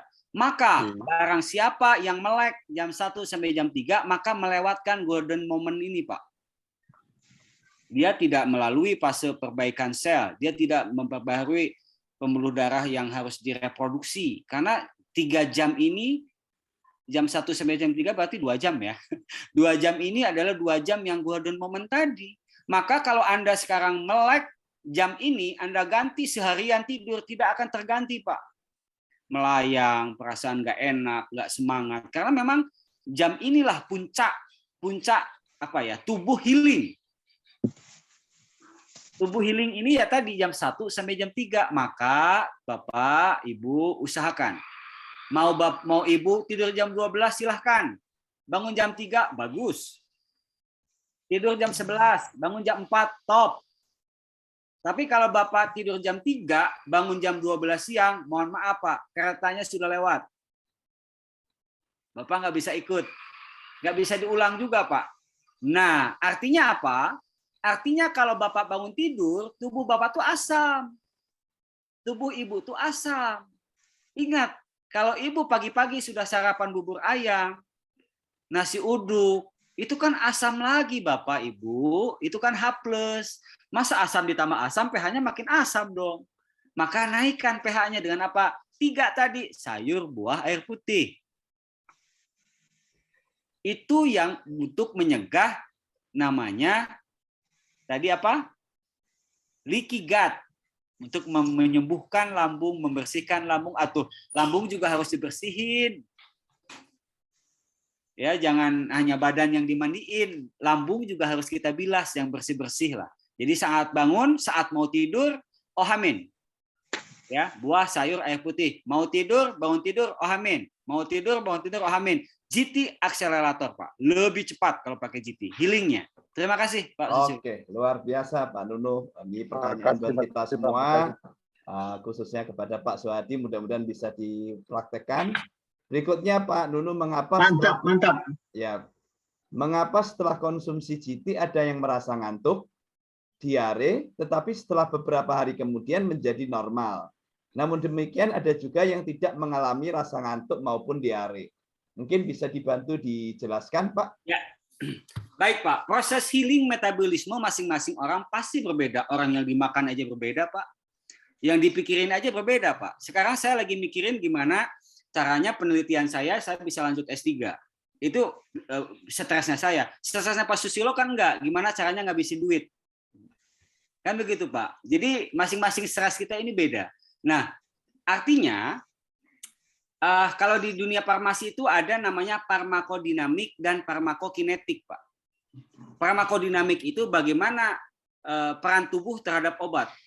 Farmakokinetik bagaimana obat di dalam tubuh gitu loh. Nah, setiap orang itu memang beda-beda. Artinya, di mana dia letak kesalahan waktu sebelum-sebelumnya, makanya saya selalu bilang ketika saya mempelajari holistik ini adalah saat saya taubat, Pak. Kenapa saya taubat? Mungkin 30 tahun ke belakang makan saya benar-benar nggak beraturan karena saya tidak tahu. Dan insya Allah nggak dosa Pak karena nggak tahu Pak. Nah setelah saya tahu rombak total Pak. Saya udah tanpa obat sudah hampir sekitar berapa ya? 7 tahun Pak.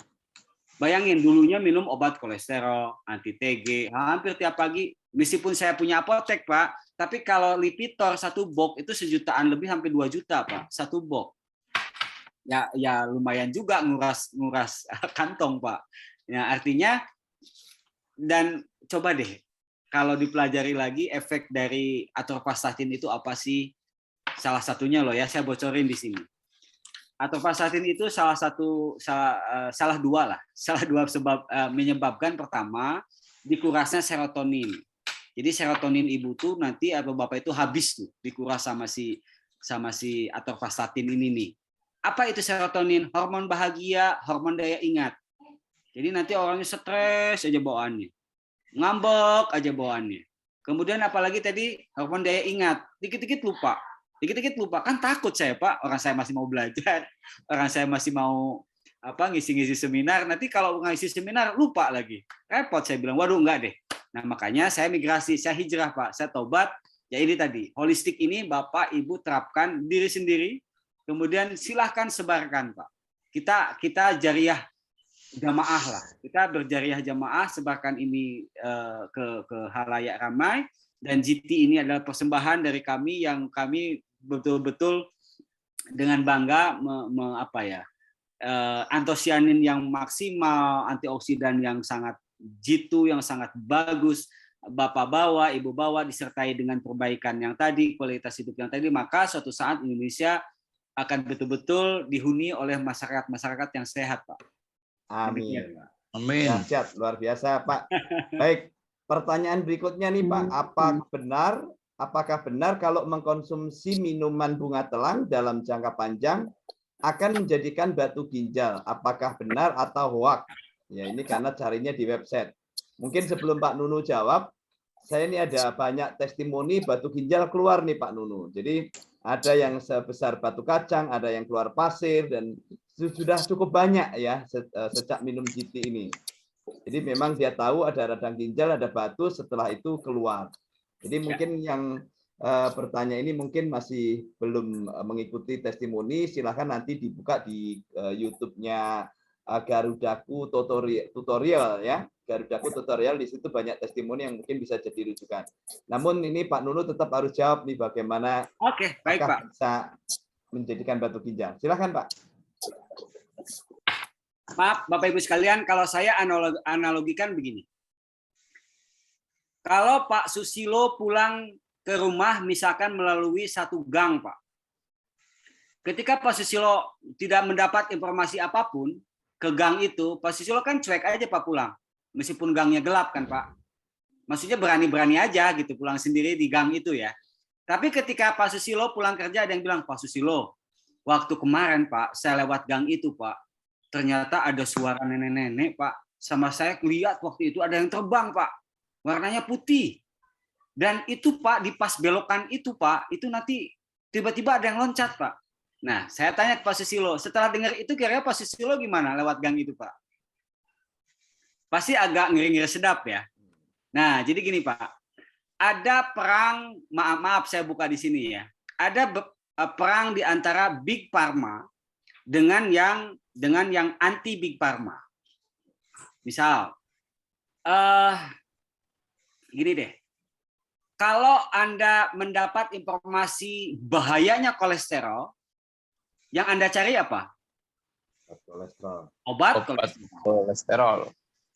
Itu peran Big Pharma. Ini saya bongkar, saya buka aja lah di sini ya, karena saya udah sangat udah sangat marah gitu loh Pak. Artinya marah itu dalam arti gini. Oke lah, karena saya orang farmasi juga. Artinya saya dulu adalah konsultan di beberapa perusahaan farmasi yang saya pikir ini kok dengan naluri saya nggak sejalan. Nah ini sama kaitannya dengan bahan alam tuh nanti bisa begini, bahan alam itu nanti bisa begitu. Iya, kalau yang bikinnya bukan orang farmasi Pak. Mungkin yang bikinnya bukan peneliti. Mungkin kalau yang bikinnya bukan melalui riset, hanya katanya, Pak. Maka statement katanya bisa kena terhadap orang yang bikin katanya. Tapi kalau basis jurnal, sanggah saya dengan jurnal, Pak, saya akan hormat. Tapi kalau yang mohon maaf, yang statementnya katanya, yang mohon maaf cocoknya, dipertanyakan kepada orang yang bikin itu berdasarkan katanya, Pak. Karena kalau yang saya bikin dari jurnal, dari riset, silahkan Anda bantah dengan jurnalis, dengan riset, diskusinya enak, Pak. Maaf, bukan debat kusir, Pak. Maka mohon maaf, saya lebih baik berdebat, berdiskusi dengan yang, maaf ya, berilmu sama minimal, lebih tinggi. Dibanding dengan yang mohon maaf, tidak tahu apa-apa, terus saya diskusi, Pak. Itu repot, Pak. Karena kalau saya sandarannya jurnal, kalau dibelawan dengan katanya agak sulit. Itu yang pertama. Jawaban yang kedua. Tidak ada korelasi sama sekali kenapa telang mengakibatkan ke ginjal. Kenapa? Fungsinya kan antosianin. Antosianin itu semua ahli, semua riset itu sudah mengatakan ini adalah bahan aktif untuk bisa meningkatkan atau membersihkan metabolisme.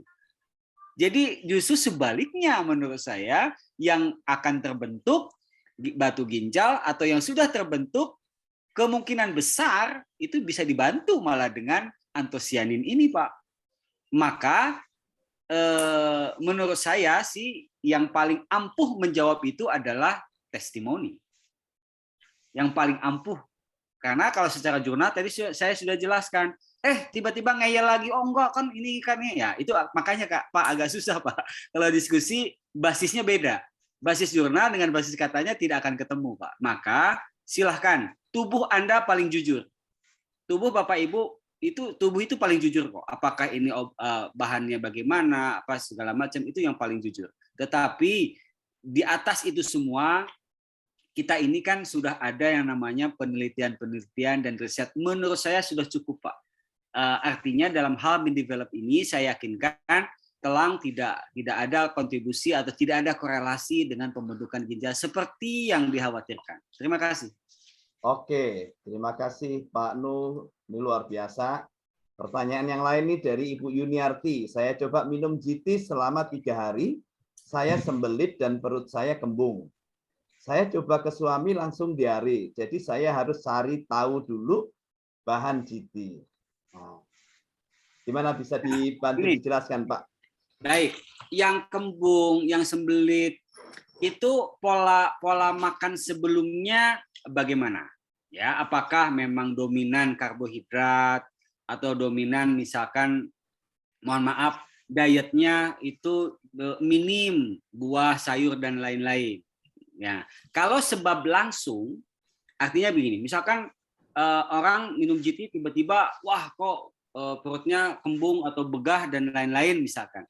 Itu tidak ada korelasi yang menyebabkan langsung menderita demikian. Gitu ya. Pasti ada kaitannya dengan misalkan ketika minum GT, memang kasus yang sebelumnya dikonsumsi adalah makanan-makanan yang memang mengakibatkan dispepsia. Nah, harusnya saat itu adalah Anda tetap mengkonsumsi dengan dosis yang memang kita sarankan di angka 5-10 tetes dengan tanpa atau meliburkan tadi gula atau H+.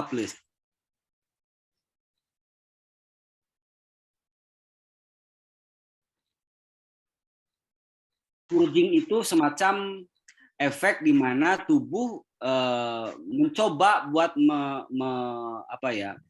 mengadaptasi dengan yang awalnya minim antioksidan, sekarang antioksidannya tiba-tiba melimpah.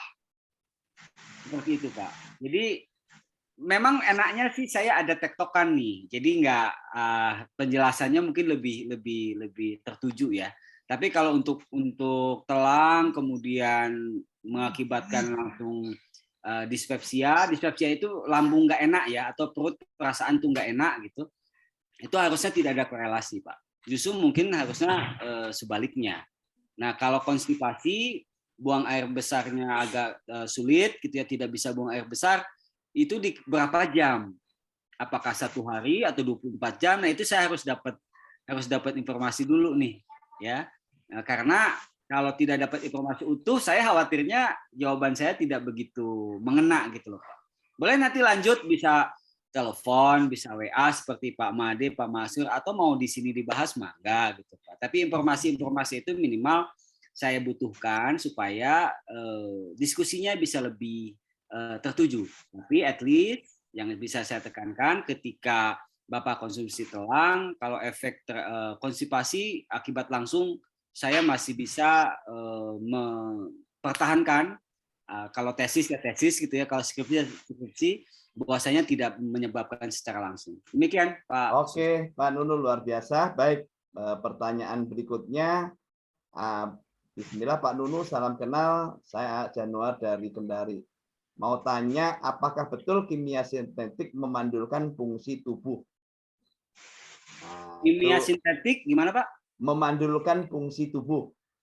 Apakah bikin memandulkan fungsi tubuh nih? Apa maksudnya? Contohnya? Oh ya, mungkin gini, Pak. Maksudnya obat atau bahan-bahan sintetis bisa membuat metabolisme tubuh menjadi kacau sehingga fungsi organ menjadi kacau. Mungkin begitu kali ya? Nah, misalnya penyebabnya misalkan kuman namanya Staphylococcus kan, ada misalkan terus apa nih? Jadi apa namanya, yang bakteri baiknya ikut menjadi mati begitu. Contoh, dokter memberikan resep antibiotik dan dasarnya membunuh kuman tersebut. Apakah betul kuman yang baik juga ikut mati? Nah. Oke. Pak, antibiotik itu ada yang selektif ya. Ada yang misalkan dia selektif terhadap gram positif. Dia selektif terhadap gram negatif. Ada yang tidak selektif. Makanya golongan antibiotik itu banyak, Pak. Yang pertama yang paling jadul adalah golongan beta-laktam. Contoh kayak penisilin, amoxilin, ampicillin. Itu golongan jadul, Pak, golongan lama. Kemudian selanjutnya ada cefotaxim, ada cefixim, itu golongan yang update lah ya. Kemudian ada lagi golongannya macrolide misalkan. Ada golongan macrolide itu kayak apa? Azithromycin, itu golongan macrolide. Kemudian ada yang banyak sekali golongan-golongannya. Memang ada yang spesifik, artinya gram positif, gram negatif. Nah, akibat yang tidak diinginkan gitu ya daripada terapi antibiotik ini adalah tidak seimbangnya flora usus. Jadi Pak, di usus kita ini kita bagi, gampangnya ya, kita bagi dalam usus kita ini ada bakteri pembusuk ada bakteri pencerna gitu ya. Ada bakteri yang fungsinya memang dia buat memecah gitu ya. Nah, bakteri-bakteri ini sebetulnya kan baik, Pak. Makanya disebut dengan bifidobakteria. Bifidobakteria itu adalah golongan bakteri yang bermanfaat. Nah, di situ bakteri itu apa aja isinya? Ada Lactobacillus, ada Saccharomyces, yaitu bakteri yang positif tuh.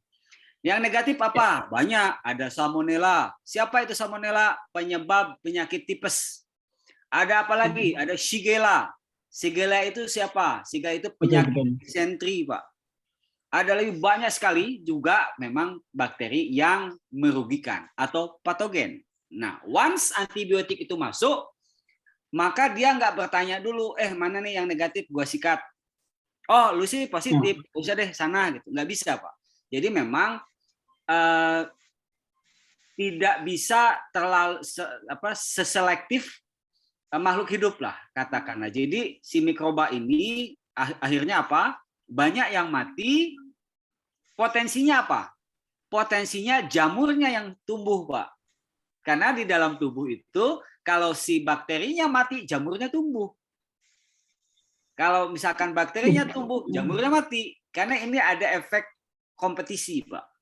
Nah, bahayanya itu kalau jamur kita tumbuh, artinya apa? Artinya ketidakseimbangan flora. Maka ketidakseimbangan flora itu salah satunya adalah gejalanya kalau enggak mencret dia konstipasi. Kalau misalkan enggak diare ya dia susah buang air besar.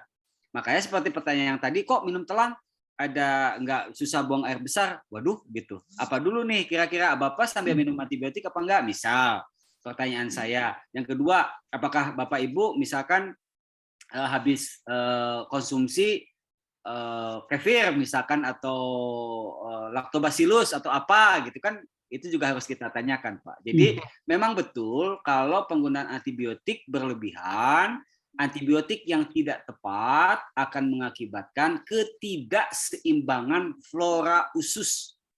Jadi flora itu bukan hanya di hutan, Pak. Jadi di usus itu ada flora. Makhluk-makhluk hidup, Bapak bisa bayangkan jutaan mikroba yang ada di lambung dengan jutaan jenis, Pak.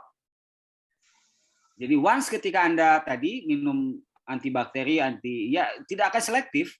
Jadi dia nggak akan ngabsen mana yang manfaat masuk, mana yang tidak manfaat sikat, nggak bisa, Pak. Jadi memang sikat saja apa yang kelihatan dengan sistem kerja antibiotik. Imbasnya seperti itu. Demikian. Berarti ini ya Pak Pandu, berarti si imun itu tidak bisa bekerja ya, karena kan bakteri baiknya itu mati ketika dengan konsumsi yang tadi bahan sintetik tersebut ya. Iya, kalau antibiotik yang pasti sintetis ya setahu saya. Kalau antibiotik yang alami ada nggak? Ada. Nanti kalau GMA minta baru saya bikinin. Oke, siap. Tapi yang alami. Siap. Oke, Pak Nurul, siap. luar biasa. Makasih, ya. Baik, berikutnya dari Bu Desi. Pak mau nanya kalau tumor atau kanker payudara dan gondok beracun, apa bagus konsumsi GT ya? Mungkin bisa dibantu dijawab, Pak Nu. Ya, Bu. Namanya cancer, namanya tumor. Itu kaitannya pertama kali saya balik lagi ke leaky gut deh. Yuk benerin dulu itunya, Bu. Ya, benerin dulu itunya. Kemudian saya balik lagi tadi GT accelerator buat membersihkan metabolisme tadi. Sepanjang OH-nya dimaksimalkan, itu akan cepat dilihat perkembangannya. Jadi mungkin sebetulnya Pak Susilo, untuk case-case atau pertanyaan ini kan sebetulnya Bapak Ibu sekalian memang ada baiknya kita bekali dengan tadi pengetahuan tentang holistik tadi supaya memang bisa betul-betul menerapkan ini ke berbagai keluhan yang ada sehingga bisa paham bagaimana caranya naikin pH, bagaimana caranya buat menstabilkan pH tadi. Nah, kembali lagi kalau memang Ibu mau maksimal tadi dalam waktu 1 minggu atau 2 minggu untuk yang cancer dan tumor, healingnya tadi, cleansingnya harus betul-betul dijalankan. Dibuka dengan komponen OH-, ditutup dengan komponen OH-, di tengah-tengah Anda boleh makan lah.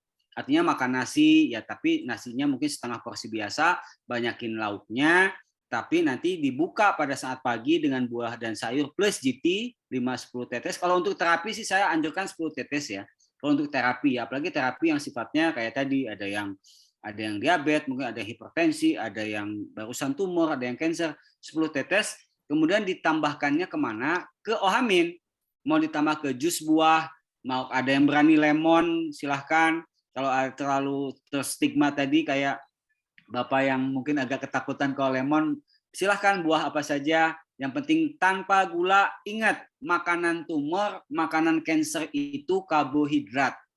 Makanannya. Maka kalau Anda makan gula, makan karbohidrat sama dengan Anda memberi makan sel Kanker. Paham ya? Nah, demikian Bapak. Baik, luar biasa Pak Nunu. Baik, berikutnya ini dari Ibu Ida Ayu Nyoman. Kalau menurunkan kolesterol bagaimana caranya? Berapa tetes per hari Pak? Mohon penjelasan. Kolesterol itu sebetulnya dari di antara pertanyaan ini paling mudah ya. Mohon maaf, saya bukan menyepelekan karena saya penderita kolesterol dulunya. Paling mudahnya itu apa? Itu tadi, pagi buka dengan buah, ya, malam tutup dengan buah. Jangan ada itu bahasanya makan malam itu nggak ada itu cerita kalau udah kolesterol. Kalau udah TG, kalau udah kolesterol, udah hipertensi, udah nggak ada bahasa makan malam. Apalagi udah kanker, udah tumor tuh hapus tuh bahasa makan malam. Yang ada silahkan minum jus malam lah. Ya, minum jus apa? Tadi sayurnya boleh Anda gabung. Ya, mau brokoli, mau ditambah pakcoy, ditambah lagi nanas, ditambah apel hijau. Apel hijau tuh bagus buat cleansing ginjal. Apel hijau, ya. Untuk empedu, apel hijau bagus banget. Nah, mau Anda tambahkan seledri, mau apa, tapi tetesin aja 10 sampai 20 tetes GT, cepet banget. Silakan. Oke, luar biasa. Resepnya mudah, simpel ternyata ya. Oh. Baik, Pak Nunu, apakah GT bisa untuk mengobati ambeien? Nah, ini kayaknya kena ambeien ini yang tanya nih ya. Ya, ambeien itu kan makanya kita harus pahami dulu kenapa orang bisa jadi ambeien sehingga Anda bisa memberikan saran kira-kira apa nih yang terbaik gitu ya. Ambeien itu kan kelainan pembuluh darah balik, Pak. Jadi kalau di rektum atau di anus itu ada namanya sphincter. Sphincter itu kayak ini, Pak, kayak buka tutup ada ototnya, Pak. Otot sphincternya. Once ketika dia ngeden gitu ya, sphincternya dia ngunci, maka dia nggak bisa masuk lagi, Pak. Nah, itu yang namanya hemoroid. Ya, itu namanya hemoroid itu karena apa? Ketika ngedennya kuat, ya sphincternya dia udah nutup nih, padahal si pembuluh darah baliknya dia belum balik ke dalam gitu. Dia udah nutup. Nah, makanya terjadi benjolan, awalnya itu pasti benjolan tuh. Cuma ketika awalnya terjadi benjolan, orang tuh kadang nggak ngeh dengan merubah pola makan. Apa contohnya? Yang pedas disikat, yang apalagi yang bumbu-bumbu penyedap disikat juga. Artinya apa? Artinya lambung dan usus aromanya menjadi panas, Pak. Ya, mungkin saya yakin awal-awalnya pasti nggak langsung ambeien, awalnya nggak langsung hemoroid, awalnya tuh ada benjolan kecil aja di rektum karena memang dan ada gatal-gatal sedikit gitu tanpa sakit. Nah, kalau orang itu sudah awareness, makanya harusnya pola yang Ohamin tadi harus langsung diterapkan, Pak. Maka efeknya itu akan sangat signifikan. Nah, kalau saya sarankan, selain Anda GT, maka Anda bisa konsumsi zaitun, Pak. Itu zaitun bagus buat pembuluh darah, termasuk yang hipertensi. Jadi zaitun itu meningkatkan elastisitas pembuluh darah. Nah, saya, Pak, itu lagi meneliti ada namanya bahan aktif dari coklat, namanya flavanol, Pak. Nah, flavanol dalam coklat itu salah satunya adalah untuk meningkatkan elastisitas pembuluh darah. Ini bagus untuk yang pasca stroke atau yang darah tinggi atau yang kolesterol tinggi karena si pembuluh darahnya itu menjadi lebih fleksibel. Nah, termasuk untuk yang hemoroid itu bagus banget, tapi memang belum kami jadikan produk, masih dalam penelitian dan flavanolnya ini masih kita import dari Afrika, Pak. Karena di Indonesia beda jenis flavanolnya. Hanya di Afrika yang sangat bagus, hanya satu negeri di Afrika dan setahun hanya dia bisa panen 30 ton saja, tidak bisa lebih. Nah, ini kita lagi coba peneliti sama peneliti dari US, Pak. Nah, kita lagi kerjasama penelitian, nanti mudah-mudahan kita bisa persembahkan ke GMA, tetapi kalau memang untuk pertanyaan ini, yang saya sarankan pertama adalah perbanyak tadi konsumsi sayur dan buah, serat, dan lain-lain. Kemudian yang kedua, silakan Anda konsumsi GT bersama dengan jus. Kemudian yang ketiga, Anda bisa bantu dengan yang namanya minyak zaitun. Kemudian selanjutnya, bisa nggak Pak lebih cepat lagi? Bisa. Yang pertama caranya adalah minyak zaitun, gitu ya. Anda minyak zaitunnya 2 sendok, jangan bayangin pedasnya ya. Rawitnya 2 butir, tapi rawitnya jangan dibejek ya. Rawitnya rawit utuh, yang kecil-kecil aja. Rawit utuh, ya, yang kecil-kecil. Kemudian nanti minyak zaitunnya 2 sendok, Anda lek aja langsung. Ngeri nggak bayanginnya? Kalau ngeri bayanginnya, ya Anda udahlah GT, Anda sama jus tadi buah dan lain itu sudah cukup. Tapi kalau yang lagi sakit banget, pengen cepet kempes itu Pak. Kalau mau cepet kempes, zaitun 2 sendok ditambah dengan cabai rawit yang merah kecil, yang kecil Pak, jangan cabai rawit yang domba ya, jangan yang pedas banget. Cabai rawit yang merah kecil 2 butir, tapi Anda telak langsung, jangan dikunyah. Itu kalau mau cepet set ngempesnya Pak. Boleh dicoba silahkan. Oke, resepnya luar biasa ya. Jangan 1 kilo ya. 2 butir aja cukup Pak. Atau Pak, ramuan itu bisa Bapak Ibu gunakan kalau lagi pas tensinya tinggi banget sama lagi dada nggak enak. Dadanya berasa berat gitu. Dan aritmia. Jadi irama jantung kok berasa nggak agak sesek ya. Itu cepat banget Pak. Zaitun 2 sendok dengan 2 butir cabai rawit, lek langsung Pak. Oke, resepnya luar biasa ya. Zaitun 2 sendok plus cabai rawit 2 butir, jangan sekilo. Nah, nanti kasihan di dapur nanti ya. Baik, Pak Nunu, berikutnya mau tanya kalau prostat gimana Pak? Bagus konsumsi dia.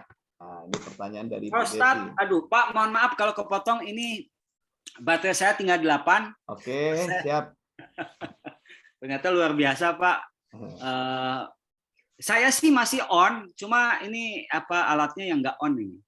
Jadi intinya kalau untuk yang prostat, Bapak Ibu sekalian, prostat ini kan sebetulnya fungsinya dia salah satu untuk mengeluarkan bahan semen untuk viskositas si sperma ya, seperti itu untuk ini awalnya nih. Tetapi seringkali terjadi hipertrofi atau apakah itu pembengkakan dan lain-lain. Nah, saran saya terapi yang paling utama adalah tadi Pak, kembalikan dulu pH dulu ya. Kemudian kalau untuk yang saya rekomendasikan sebetulnya ada namanya bahan Centella asiatica Pak. Itu bagus banget Pak.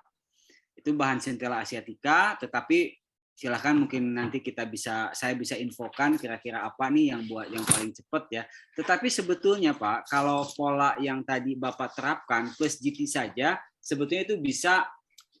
Yang penting Bapak ketat nih dalam hal disiplin lah dalam hal pola makannya gitu ya. Disiplin dalam konteks ya, mohon maaf, mulai sekarang gula tuh jauh-jauh deh, mau bentuknya gula apapun gitu, mau gula putih lah, mau gula merah lah, pokoknya yang berbau gula itu betul-betul di stop. Kemudian silahkan GT dikonsumsi buat metabolismenya diperbaiki Pak. Sambil diperbaiki metabolismenya, ingat bangun tidur apa yang harus dimakan, mau tidur apa yang harus dimakan, itu sudah bisa maksimal Pak. Yang penting Bapak konsisten. Demikian. Oke. Baik Pak Nunu, ini kalau lihat baterainya Bapak sedikit lagi, ini saya masih khawatir nih teman-teman belum nangkap itu apa OH-, OH+ ini sebagai konklusinya, boleh nggak Pak diulas sedikit ya secara garis besarnya, kan dari tadi yang ngomongin OH-, OH+ apa sih itu, takutnya ini pada bingung itu. Ini konklusi saya resumekan Bapak Ibu sekalian dari aspek konsumsi tadi. Baik. Kata Antoine Beckham, ingat Antoine Beckham, Bapak boleh klik, dia adalah peneliti yang mendapatkan hadiah Nobel Pak dunia. Ini kebanggaan, peneliti kebanggaan. Kenapa nggak laku di dunia saat ini? Karena dengan konsep ini, maaf Pak, tidak menghasilkan uang Pak. Orang datang ke saya jelaskan bagaimana cara pola hidup sehat, bla bla bla segala macam. Apa saya dapat uang? No. Tapi ketika saya menerapkan konsep Lois Pasteur, saya bisa dapat, Pak. Karena saya dulu praktek di apotek, konsultasi, ini Pak, sekian rupiah. Ini Pak obatnya Pak. Ini Pak obatnya Pak. Makanya nggak laku Pak. Untuk yang konsep si Antoine Beckham. Apa itu konsep Antoine Beckham? Sehat sakit manusia berdasarkan pH cairan tubuh. pH cairan tubuh yang ideal adalah 7,35 sampai 7,45. Itu idealnya. Ketika kita bergerak, pasti akan turun pH-nya. Kurang dari 7,35. Mau kita lari, mau kita diam, mau kita tidur, mau kita aktivitas, tubuh kita akan pasti potensinya pH-nya akan turun. pH akan turun itu diakibatkan oleh apa? Pertama, aktivitas. Yang kedua, makanan. Makanan yang mengandung apa? H+. H+ itu apa? Yang menurunkan pH, namanya H+. Apa itu makanannya? Ada karbohidrat, ada protein, ada lemak, ada gula, ada kopi, dan lain-lain. Selain yang OH-. OH- itu apa? Hanya 3. Air putih atau air minum, buah, dan sayur. Jadi kalau menaikkan pH, konsumsi 3 ini, ya. Kalau mau menurunkan pH, kalau pH-nya jadi bermasalah, ya silahkan Anda makan sepuasnya, sebanyak-banyaknya, pH Anda akan turun.